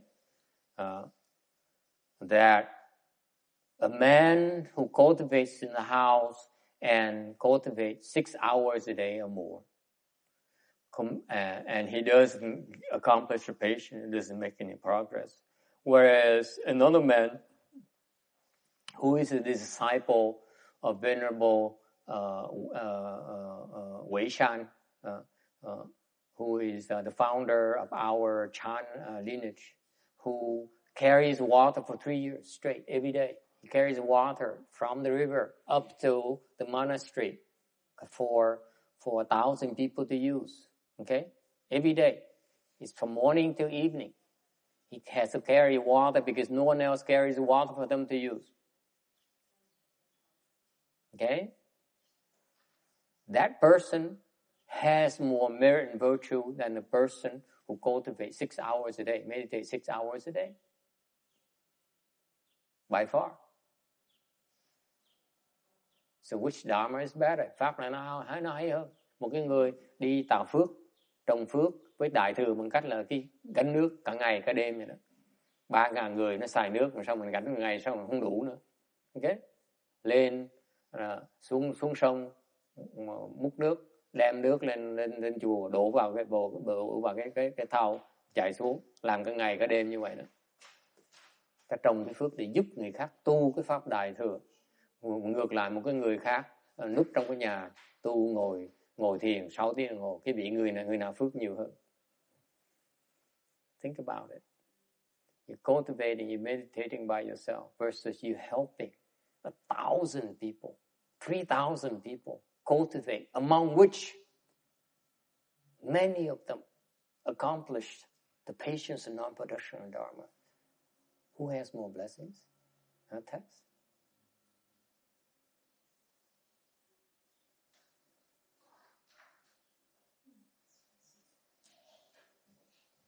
Thấy rõ ràng không? Bởi vậy bên Nguyên Thủy người ta cứ ngồi ta tu ta thiền hay không, cái thành tựu ta rất nhỏ đối với mình đi lẹ hơn nhiều. Is it clear? You can cultivate for a long time, okay? But you do it wrong. It's not compared to a person who does it right.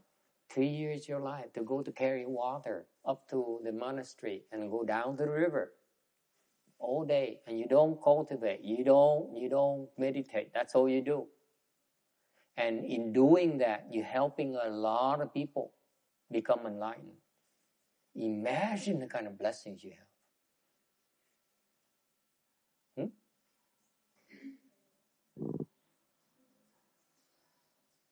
Thì ai là người làm ơn cho ai hả Quang Ngân? Ông thầy mà đài đồ học trò nó bắt đi cánh nước đó. So who's doing you a favor? The guy who carries the water or the master who told him to carry water? Shana says definitely the water carrier.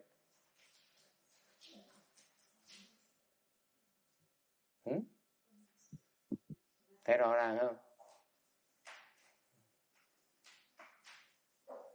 Questions, comments? Yes?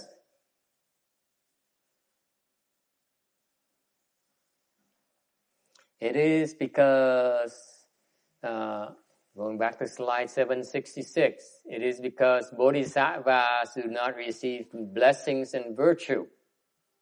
Tại vì cái người Bồ Tát này không thọ cái phước đức. Okay, and it will be clarified. Sẽ giảng tiếp cho quý vị hiểu cái nghĩa là sao. Okay? We go to slide 767. Yes, sir. I have a question about the justifying.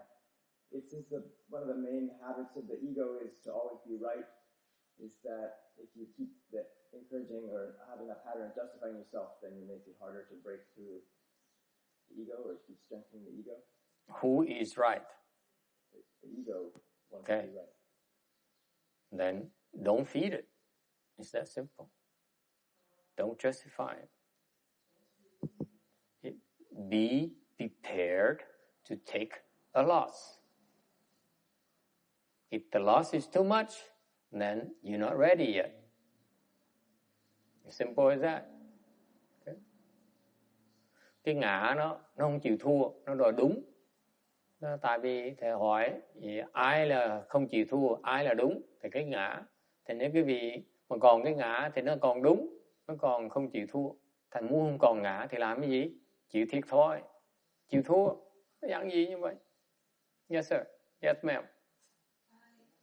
I want to share an experience because even last year I invited to speak about meditation. Mm-hmm. Mm-hmm. And we are preparing, like he was editing the PowerPoint that we prepared, he was changing, and I believed I was so right. I didn't like the way he was changing. Mm-hmm. And he said, "You asked me to present, then you should let me." Mm-hmm.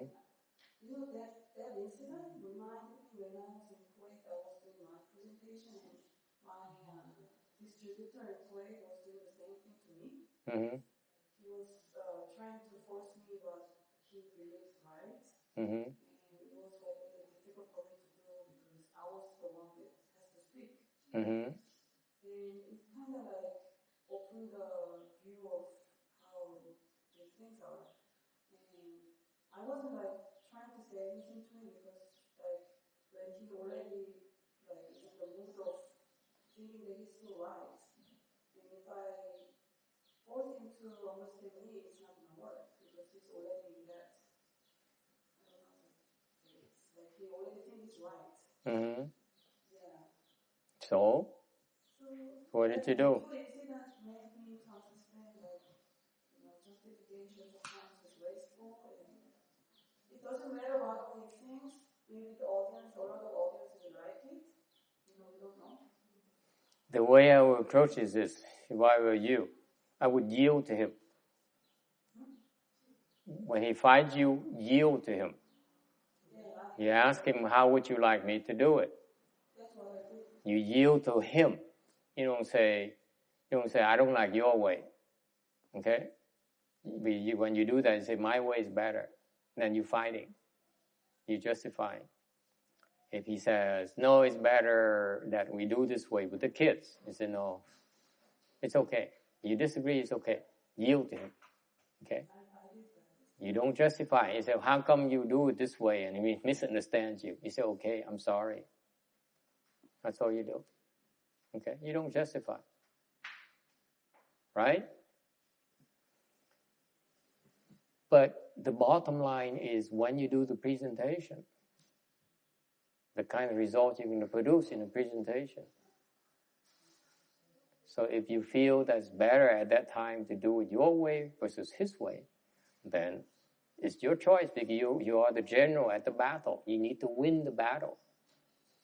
It's no longer theory.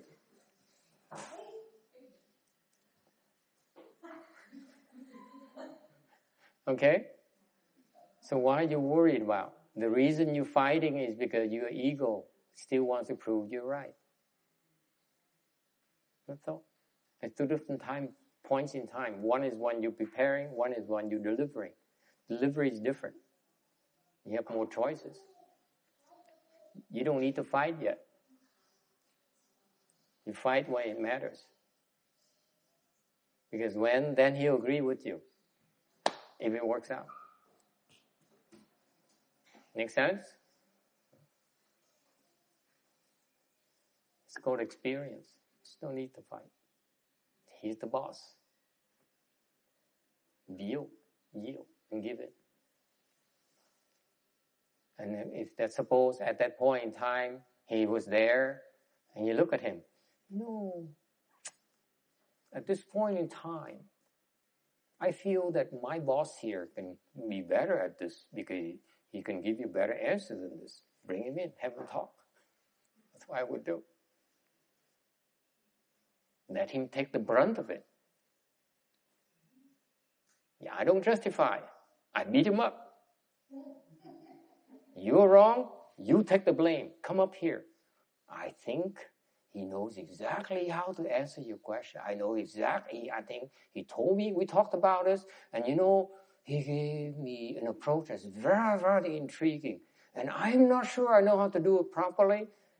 Let's ask him to come up here and answer your question for you. And you walk away. Who has the last laugh? You don't fight. All the way.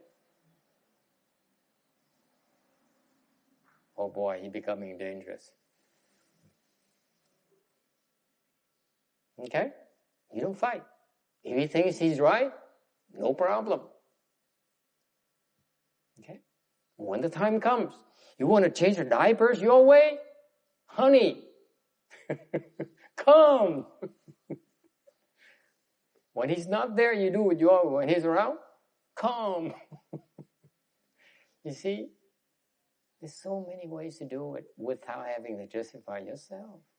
Justifying yourself is only reaffirming your ego exists. That's all it does. It doesn't necessarily solve anything. It doesn't matter. Right? It doesn't matter. It's all up here. You think you're right, that's all. We don't care. You're right? Fine. But I have a good meal. What does it matter how I got there? Huh? Right? What's important to you? The good meal or feeling important? I choose having a good meal. See that? You have to decide what's important to you.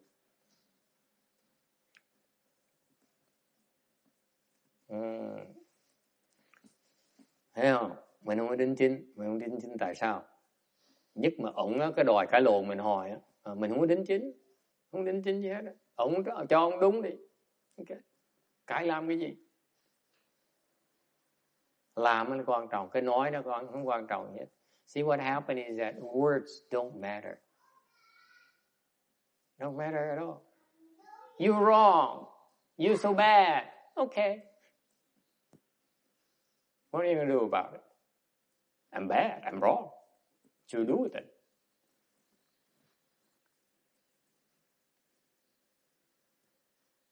So that's why I fail to understand why is that husbands and wives fight all the time. Boyfriends and girlfriends fight all the time. It doesn't matter.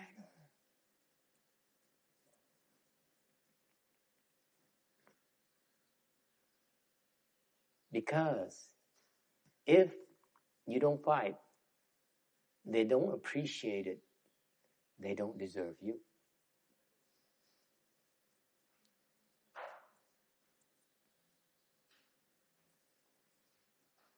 Mình làm đúng, người ta không có quý trọng mình.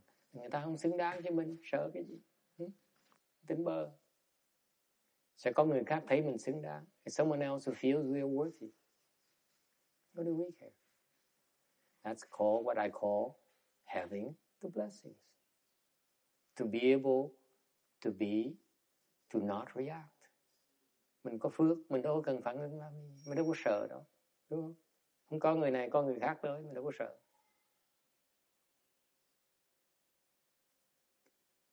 Make sense? But if he's worth it, you better justify, just in case. Và nếu người đó xứng đáng thì mình phải đính chính cho nó qua ngày. See, that's part of patience non-production of dharmas too. Oh yeah. Oh yeah. You justify until the point when you don't have enough, you justify. You see? Otherwise, you won't get a chance, a second chance. Yes, ma'am. You're trying to take a loss. It feels so, energy is so mixed, so like I want to speak, I want to say something. Yeah. And it drains me. And Yeah. I have to bite my tongue. You have to what? To bite my tongue. Yeah. That's because you want it so bad. Who wants? Whether you want, whether you're right or wrong, it really doesn't matter. That's what you eventually find out. When you're young, when you're about 16, 15, 60, you realize all these years of fighting, ask Jin Xiang, you realize it doesn't matter. Doesn't matter whether you're right or wrong. Doesn't matter that much. Right now, you guys are young and you say, I got to be right because it's for my family, because it's for all those excuses you give yourself. Okay? When you get older, you get about 55, 60, you're so tired. You don't have a lot of energy left. Okay? And you don't have a lot of men left to care for you. You say, okay.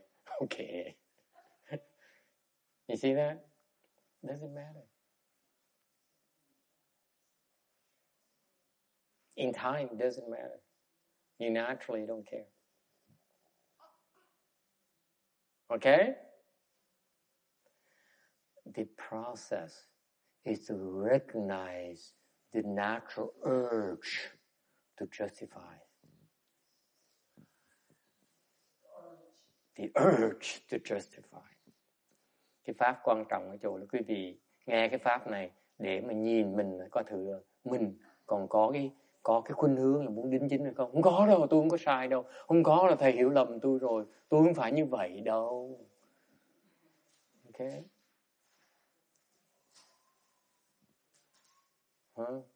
Người ta nói mình đó. Thầy có nghe lời tôi không? Không nghe lời tôi hại cuộc đời thầy luôn nữa. Hại đi, ok. Sợ cái gì? Sợ cái gì? Pháp mình tu là như vậy chứ không phải sợ. Sợ cái gì? What are you afraid of? I don't yield to me. Otherwise I will destroy your life. Okay.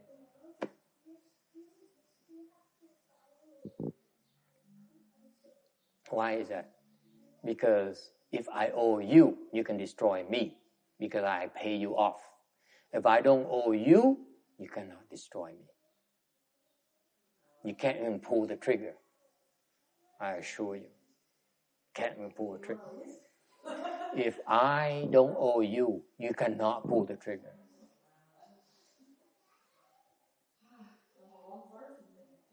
Nếu như mà thầy không nợ quý vị để cái súng vào đầu thầy mà bắn kéo cò không được luôn nè.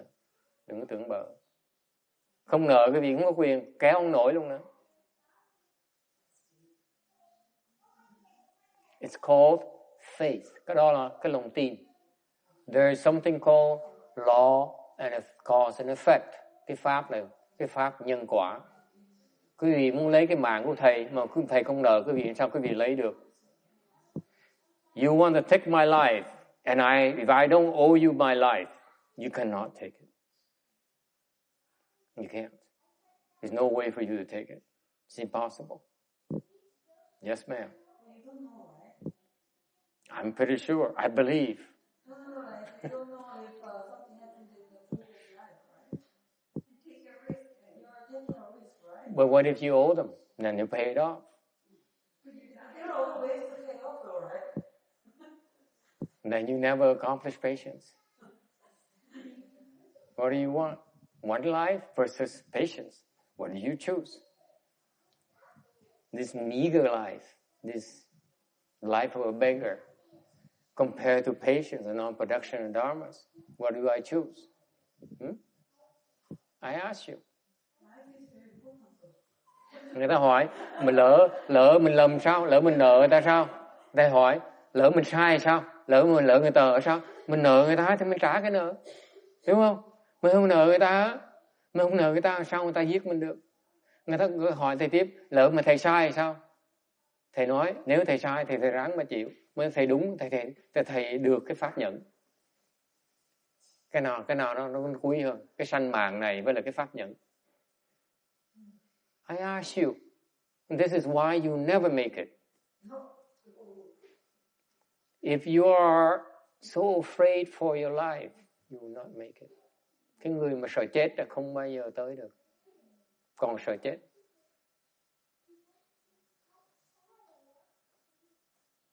I ask you, thầy hỏi cái gì nè. Một cái người đó, mà ta kề súng mà bắn này. Lộn xộn nó bắn chết. Mà để cho nó bắn, dám để nó bắn. Thì quý vị tưởng tượng đó, nó hâm mình sao mình sợ gì được. Ai người khác mà hâm mình còn gì sợ gì nữa. I ask you, I tell you a little secret. If someone puts a gun to your head and says, I'm going to blow your head off. Make my day, okay? I'm going to blow your head off. And you say, okay. Okay, okay.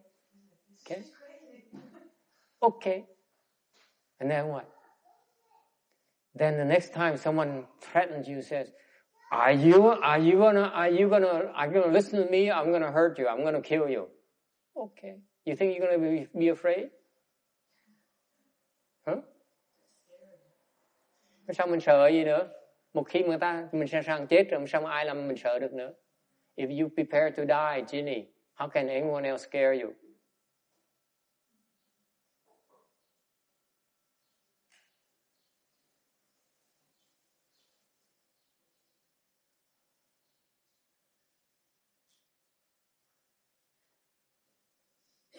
Questions, comments, ai kiến thắc mắc gì không?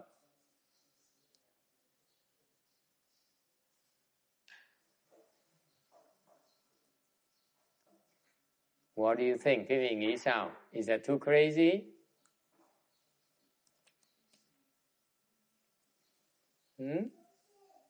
Is that too crazy? Is that too much for you?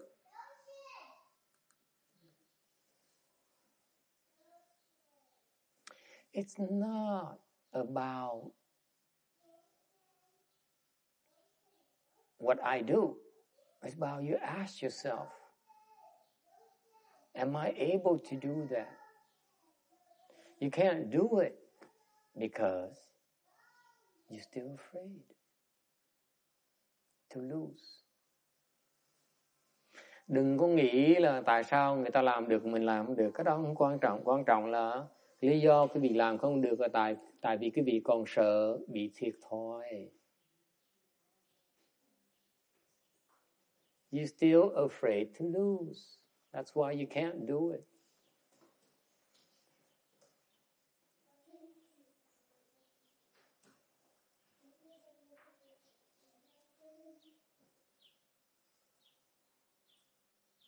Is it clear?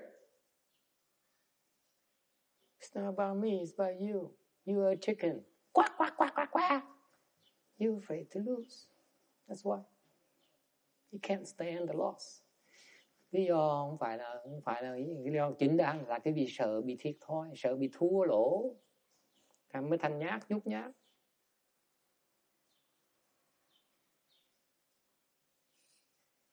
Nếu mình không sợ thì mình đâu làm cái gì nữa. If you're not afraid to lose, why would you have to fight to prove you're right? So I'm wrong. Big deal.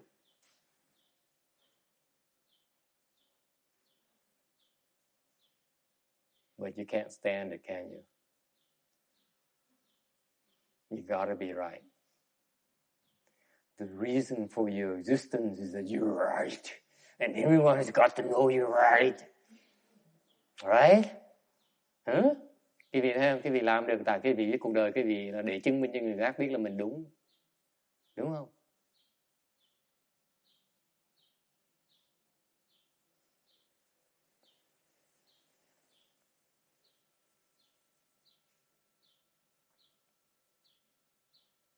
Questions?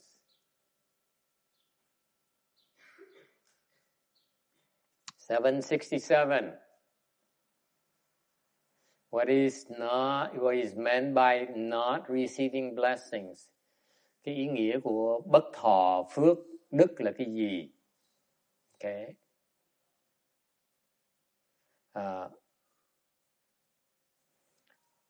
If you cultivate blessings and don't want to receive them, then why bother cultivating blessings? Nếu cái vị tu phước, tu đức mà không muốn nhận nó thì tu làm cái gì? Right? Number 2. Blessings are accrued due to cause and effect. How can we not receive? Is it possible? Mình tạo công đức thì mình có phước, có đức thì mình tạo phước, tạo đức. Nào sao là nói là mình không có nhận công đức đó được? Okay. Number 3. You say the teaching is that you cannot accomplish patience and you accomplish patience by not receiving. Mới cái bài học ngày hôm nay là quý vị thọ cái pháp nhận này bằng cách là không có nhận. Okay? Làm sao mà không nhận được? There's a lot of questions here.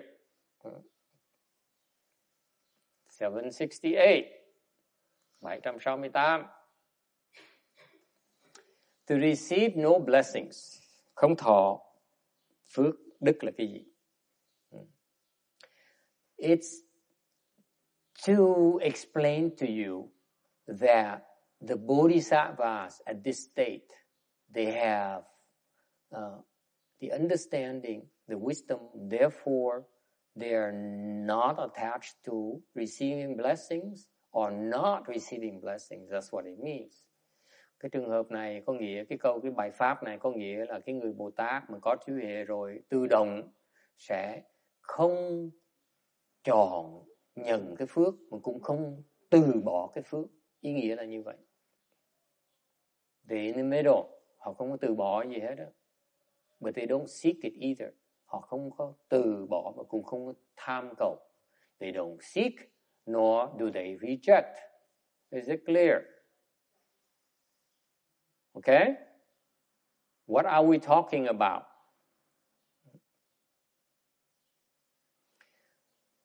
When you generate blessings and virtue, okay, like the bodhisattvas do, okay, the blessings you generate have no form or no appearance. Cái người Bồ Tát mà họ làm như vậy, họ tạo công đức như vậy, cái hành động của họ nó không có hình, không có dáng, không có thể. What does it mean? What does it mean that actions have no form or appearance? Không có tướng, không có dáng, nghĩa là sao?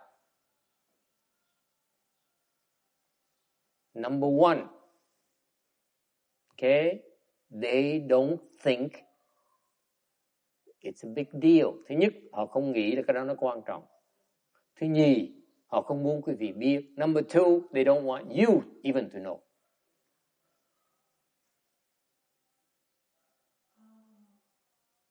If you do something nice and you want people to know, you have no blessings. Quý vị làm chuyện tốt mà muốn người ta biết, phước quý vị nó rất là ít. Not that many blessings.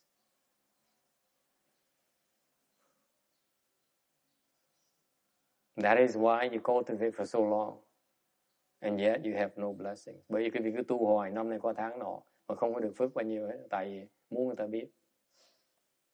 You want people to know of your good deeds. You have very few blessings.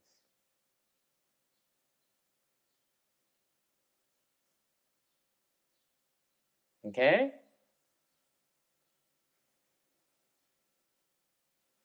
If you think what you're doing is so important, it's not that important. Sự thật là như vậy nè. Nếu quý vị thiệt sự mà nghĩ chuyện quý vị nó làm nó quan trọng hơn đời như vậy, thiệt ra nó không quan trọng tí nào hết. Yes?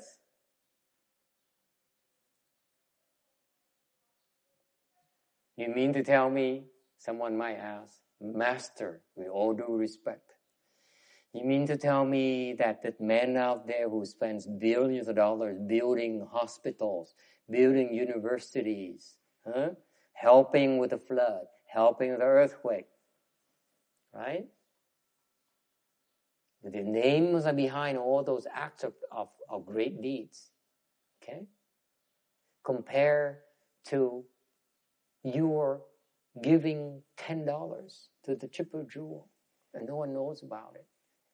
That person giving $10 that he doesn't even have, the blessings are greater. What do you think? Quý vị nghĩ lại đi coi. Một cái người giàu trọc phú mà bỏ tiền bỏ bạc ra xây nhà, xây nhà thương, xây đại học, cho làm chuyện từ thiện khắp cả cái thế giới này, khắp cái toàn cầu này. Cái tên họ là ai cũng biết hết đó. Ngược lại một cái người cái nghèo bần cô nông mà vào lấy 10 đồng bỏ vào cái thùng xương của cái chùa, còn cúng dường Tam Bảo. Quý nghĩ cái phước nào nó nhiều hơn?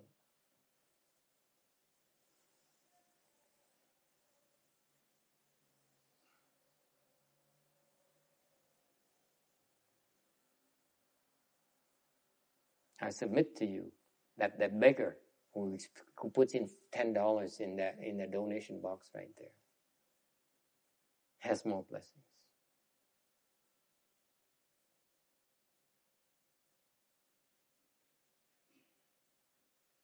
than the tycoon.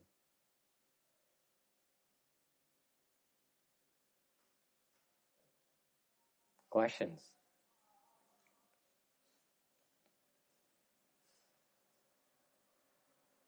Because he doesn't think about it.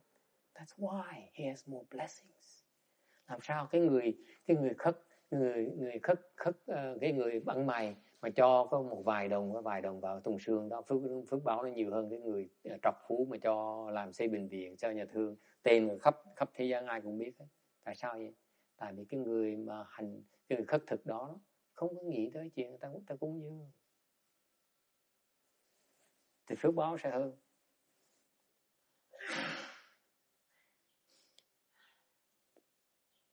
So I know some of you will say, okay, as soon as I stand up, let's see how much money I have. $10, exactly $10 today. And you hurry to the donation box. That's what Matthew said. $10. What do you think? 0 blessings. Có người nói, may quá, bữa nay ông thầy giảng pháp hay quá, tôi còn 10 đồng đây, tôi đứng dậy, tôi lật tôi đem tới thùng xương, tôi dứt ra thùng xương. Ông thầy nói mà rõ ràng phước tôi là không thể bất khả tư nghị được. Thầy trả lời sao? Không có phước gì hết. Because of greed, đó là lòng tham, làm sao có phước được. Cho mà còn tham, you give to the temple and you still greedy for results. Shame on you.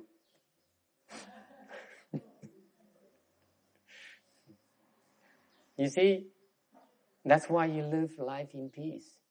You see? You don't say, yes, ma'am.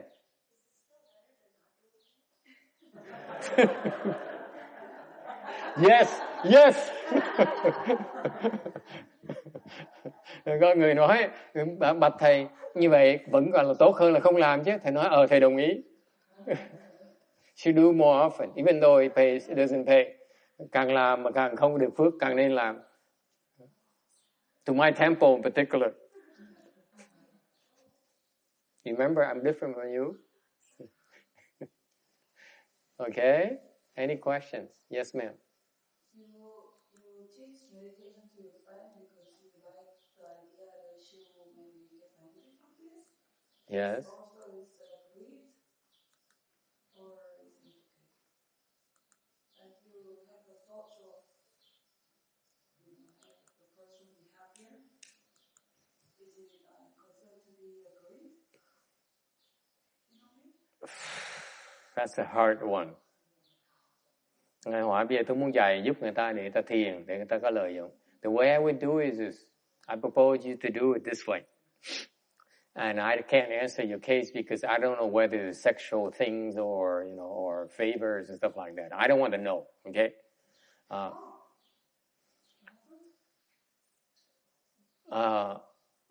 Sexual favors, that kind of thing. And I'm a monk. I am not supposed to be talking about those things. But I would approach it this way. The way I live my life is I don't worry about whether it's good for you. I don't worry about it. I only worry about if I have the chance, I would do it. I don't worry about what effects it has. I don't care. I know what effect it has already, so I don't worry about it anymore. I'm more concerned about when's the right time to do it. Does it help? He's still trying to help. I know it helps already. My concern is not helping. It's that when's a good time to help. There's no doubt in my mind that chant is so useful. So why do I have to prove to anyone it's useful anymore? I don't have to.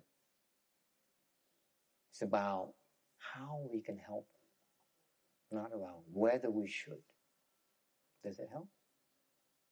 You got so much out of China already, right? You got so much out of it already. You know it's good for you. You know it's good for people who do it. You don't have to prove it to them anymore. Your job now becomes, how do we get them to do it? That's all. And then there's no more greed. There's no more greed. I don't want you to do it. It's just like I have to make sure you do it. No. I don't want to make sure that because it's so beneficial to you. No such thing. Okay? If we have a chance to help them, do it, we help. If not, big deal. So, if somebody asks me, if they really want me to teach, then you teach. You don't tell them before you ask. Right. No. That's right. You wait until you ask. You don't say, oh honey, I know meditation is so good for you. No. You just wait. If they're not interested, there's no point in telling them. If your son is not interested, con trai mình không muốn thiền, thì nói thiền làm cái gì? Vô ích. Con gái mình nó không thích tu, thì nó tu làm cái gì? Vô ích. Đúng không? Đời lúc nào nó có cái nhu cầu đó, tự động nó sẽ hỏi mình. Không có nhu cầu hỏi làm cái gì?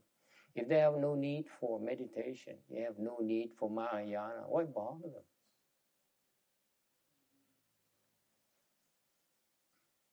That's called what? What is that called? Respect.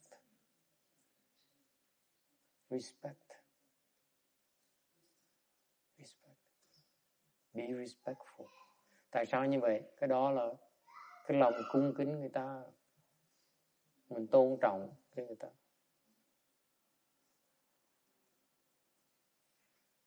That trumps benefit. Cái tôn trọng nó quan trọng, cái kính trọng nó quan trọng hơn là cái lời. The respect is more important than the benefit. You don't cross that line. Okay? You don't violate that line. Không bao giờ vi phạm cái sự kính trọng người khác. Người ta phải kính trọng người ta không muốn mình ép làm cái gì. Người ta không thích ép làm cái gì. Người ta nhất định là người ta đúng thì cãi người ta làm cái gì. If they insist on being right, if they really believe they're right, why you have to fight them? It's only because you don't respect them enough. That's all. If you really have truly respect, I submit to you, you will not fight.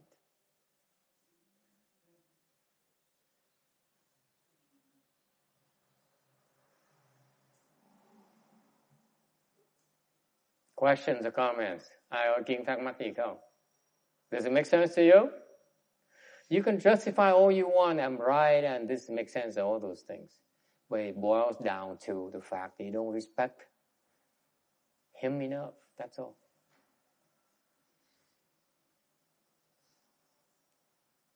It's your fault, not his fault. It's your lack of respect. Mình thiếu cung kính người ta mà cứ trách người ta hoài.